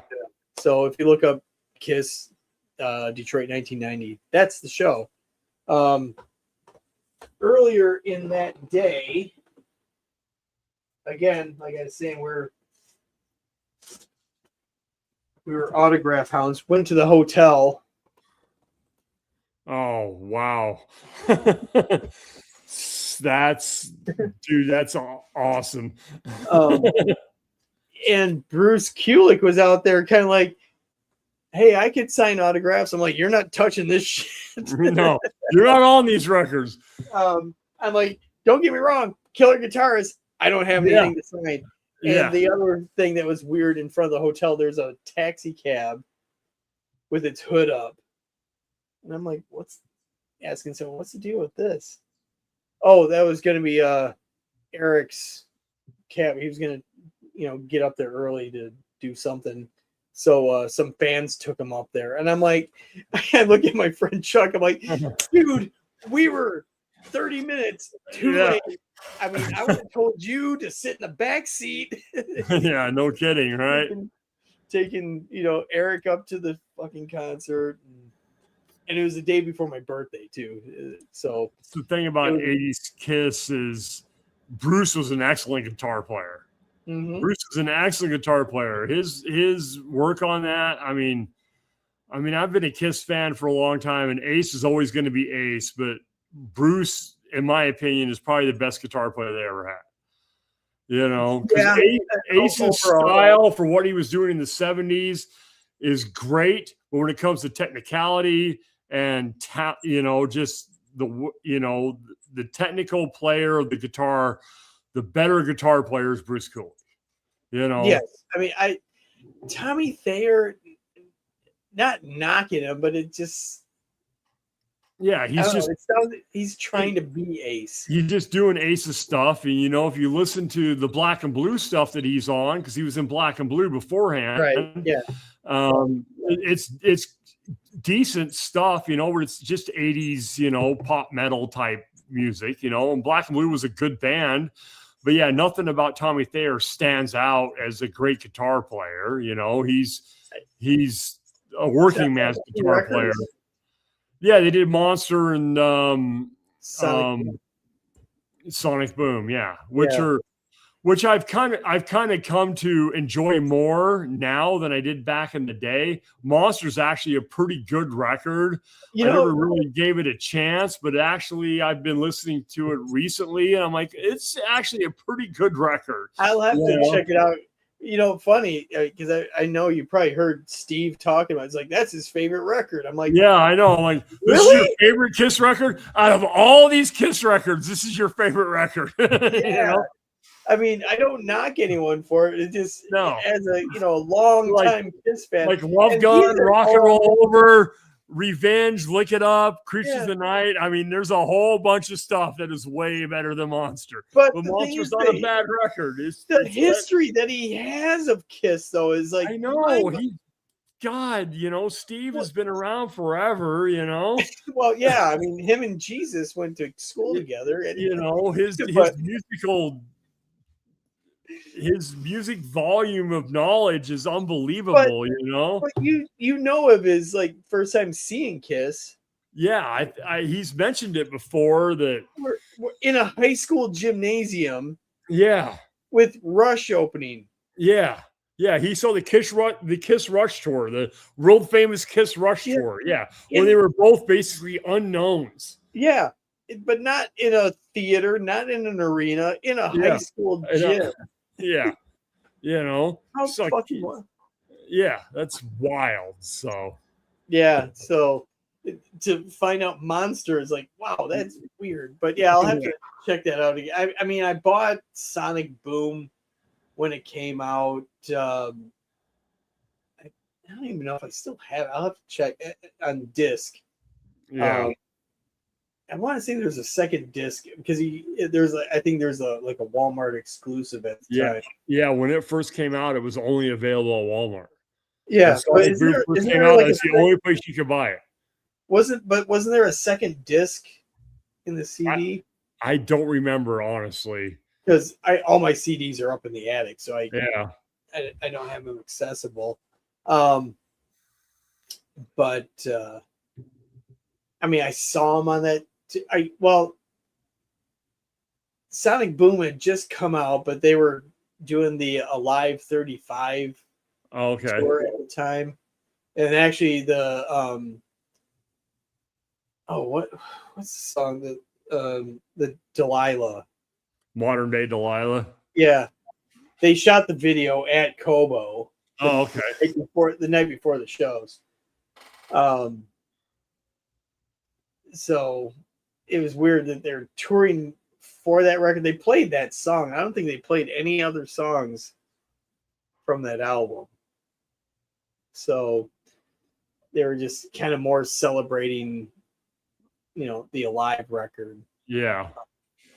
But it was a good show. The thing that I thought was funny, and my wife, girlfriend at the time, she was wondering why I was laughing so hard because it was during like Gene's, I have to put in quotes, bass solo. Yeah. And he starts, because they got the cables hooked up onto him, and so he can fly. Yeah, fly in the air. Well, because when he does that last chord and he lifts up his legs to pull, he goes up about 6 inches. Oh yeah. And I am laughing my ass off. They try it again, and he just goes up another 6 inches. A Spinal Tap moment, huh? Oh, absolutely Spinal Tap. And I am laughing my ass off. She's like, "What's so funny?" I'm like, "Well, way up there, he's supposed to be like." You're supposed to fly up to that little platform at the top of the stage and stand there, and then fly back down. Yeah. Yeah. So, eventually they just lower him down and they, take off the cables, and, I can't remember if it was God of Thunder or I Love It Loud or War Machine. One of the, Yeah, it's one of those. That's where you usually did that as one of those songs. Yeah. Yeah. Which is scary. When you go to the concert, it's a different tour, but you still know what they're going to do. Yeah. Yeah. When he's going to spit blood, when the fire breathing is going to happen during Firehouse. It always has, So even in the non-makeup days, he didn't do the blood thing, but he still breathed fire during Firehouse. Yeah. But again, with Alice, there are certain things what are going to happen. I Love the Dead. They bring out the guillotine. Yeah. But, like I said, there's a lot of times he does these, real deep cuts. And then every other band that you have, unless you look online, you don't know what they're going to play. Yeah. I kind of miss that. Yeah, I try to avoid, I don't want to look online. I don't want to see I don't want the track listing or anything like that. So, hell, when the newest Megadeth album came out, I avoided all the YouTube and everything else. I didn't hear anything until the album came out. I don't want to hear any of, they put the singles out and, there was 3 songs before the album came out. I don't want to hear any of it until the album comes out. First time I put it on my record player is the first time I want to hear this music. And it wasn't easy because it was everywhere. Yeah. Was it Tipping Point was the first song I think that they Tipping released. Point was the first song. Yeah. And I think I ignored the rest, and then I had heard Tipping Point, and I ignored the rest. Yeah. Yeah. And then they had that movie out the night before. Yeah. And I went to that. So they play the album, but like with interviews of Dave in between. I mean, it was okay. Yeah. I don't know if it's gonna like end up on a YouTube, like Megadeth, channel. They might do that. But I don't know. There was not a lot that I really learned much from that movie. But they had like, videos for every song. Yeah. So, and then I received it in the mail the next day. So, that's cool. I pre-ordered it from Amazon to get that. Speaking of pre-orders, I pre-ordered something the other day, and I'm like, what am I doing, man? So Kiss is putting out a live album. Anaheim. The Anaheim album. So I pre-ordered the damn thing, the double album picture disc with the book and the and all that shit. I spent like $120 on it. I'm like, part of me was like, oh, I just buy the regular, they had like a splatter vinyl, and I'm like, I might try to get that. And I'm like that. Picture disc, picture discs don't sound as good. I really want the splatter vinyl, but this picture disc has this book. Yeah. Yeah, because I think the splatter has like a highlights of the book. Yeah, the splatter and the picture disc comes with the two-sided poster, and it comes with the coins and the book. And I'm like, all right, I'm gonna buy the picture disc. So I pre-ordered it. It was like $120. I'm like, this is the most money I've ever spent on a record ever. So it's shipping on like August 26th. I hope it's worth it. Yeah. And plus you get like a coin or something with it. Yeah, there's some sort of coin or something with it. And you get a double-sided poster, and you get some like 40-page book or something with it. So I'm like, all right.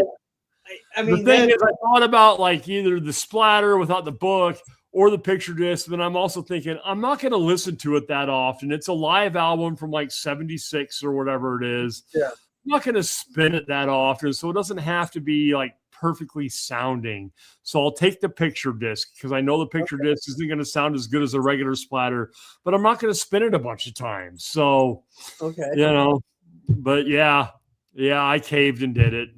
I whipped out the credit card and went, all right, let's do it. Well, I mean, like you said, that's your band. I mean, I do like that the look of the splatter, and like you said, how often am I getting? I mean, I think between the black press and the splatter, I think it's like a $2 to $3 difference. Yeah. So I'm like, buck up and pay for the splatter. Yeah. And that has been bootlegged for decades. Yeah, exactly. And so apparently I'm wondering if they did like the not as extreme, but the whole Peter Jackson, go through and apparently it was remastered, and I don't know if Ezrin did it or I can't remember who. It said on the website who had went through and remastered it and everything. So I haven't bought any of the off the soundboard stuff. I've streamed them, but I don't really like the sound of those because they're just raw. They're different. Our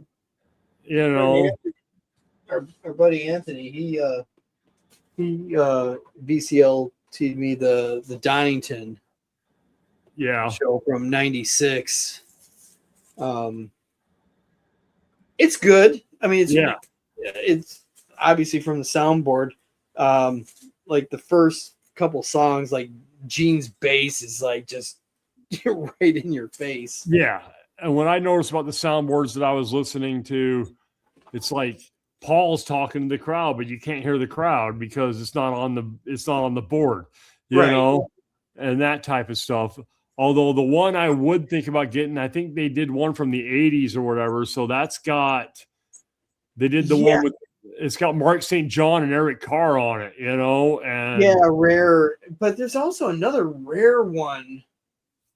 I want to say it's from Japan, where they did it. Eric Singer and Ace. Yeah, they did the Japanese one with Eric Singer and Ace. Yeah, I think that maybe that's the one I listened to. I don't remember, but so yeah, I caved and bought it.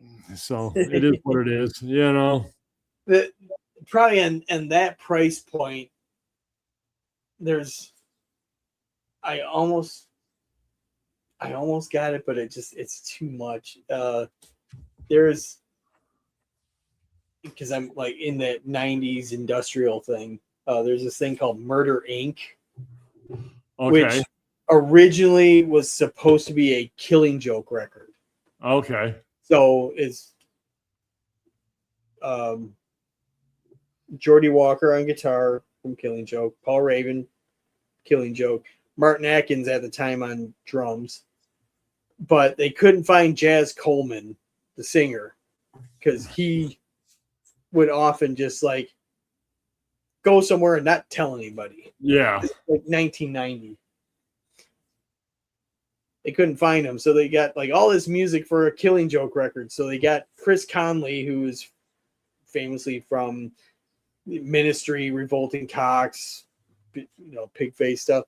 They got him to sing. So they just called it Murder Inc. And there are some pressings from, what was it, 91, 92?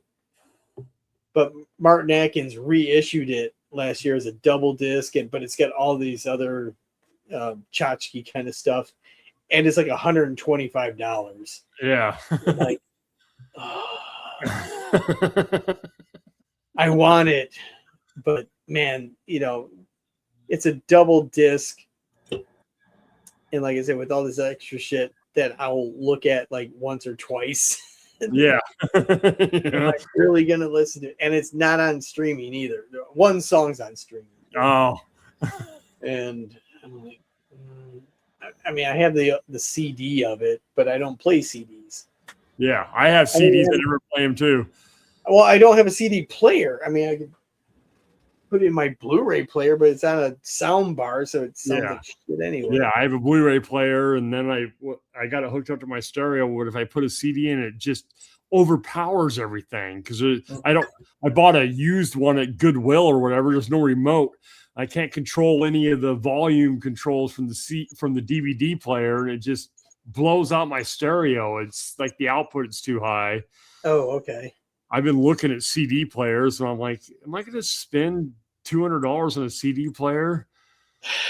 I mean, my first CD player was $200, but that was also so was mine back in the 90s when they were expensive before they, So I've been looking, but I don't know if I'm going to invest in one or not. I just don't have anywhere in this room to put my CDs. Yeah, and that's the thing. I don't have that many CDs, and if I buy a player, I'm going to start buying CDs also, or instead of, and I'll just stick with vinyl. I don't buy CDs because I've said it many times. I got Apple Music, so if I want to play them in the car, actually, I don't even have a CD player in the car. Yeah, me neither. And I have no shame in it. I'm like, I pay the money for it. Yeah. Yeah, I pay for Amazon. I pay for Amazon Music. Yeah, and like both of us, we both drive. Yeah. So it's just much easier, more convenient. Yep. And then when I'm home, that's when I sit down and listen to records. Exactly. That's what a home is for. Put an album on and sit and listen to it. So exactly, yeah, chill out. I mean, when my dad was here, this first week, I was only listening to like the first half of a record because I'm like, well, I don't want to like ignore them. Yeah. So, all right, buddy, I gotta go. It's 12:30 here. I've been up since 3:00 this morning. So, oh shit. Well, that's when I did take a nap today, so I'm all right. But yeah, 12:30 here. So I'm All gonna. right. Well, Craig, I know it's been forever, but it's great hanging out with you. We'll have to do this It's been again. nice hanging out. So, yeah, I've got your email, which you sent me there. I'll send you an email, and get Yeah, I'll my send phone you the number link and to stuff. that. I'll send you the link to that Metallica one. You know, Cool. Sounds good. have a sandwich with it because it's a lengthy one. Sounds good. And All yeah, right, brother. I'll get your phone number and stuff so we can keep in touch through texting or whatever. All right. Absolutely. All right. You take care, man. All right. You take care too, man. All right. We'll see you. All right. Well, I'm going to stay on for a little bit. Let's see. I'll send you a link to that. Okay. But yeah, I did this Metallica video a couple years ago and just never posted it. So I'll send it to Craig. It was great to hang out with him. You know, no agenda tonight. It's just a fun hangout. So anyway, I think I'm gonna vacate too. One last beer and go to bed. So everyone who's hanging out in the comments, thank you. And yes, we will all see you later. All right. Take care. See ya.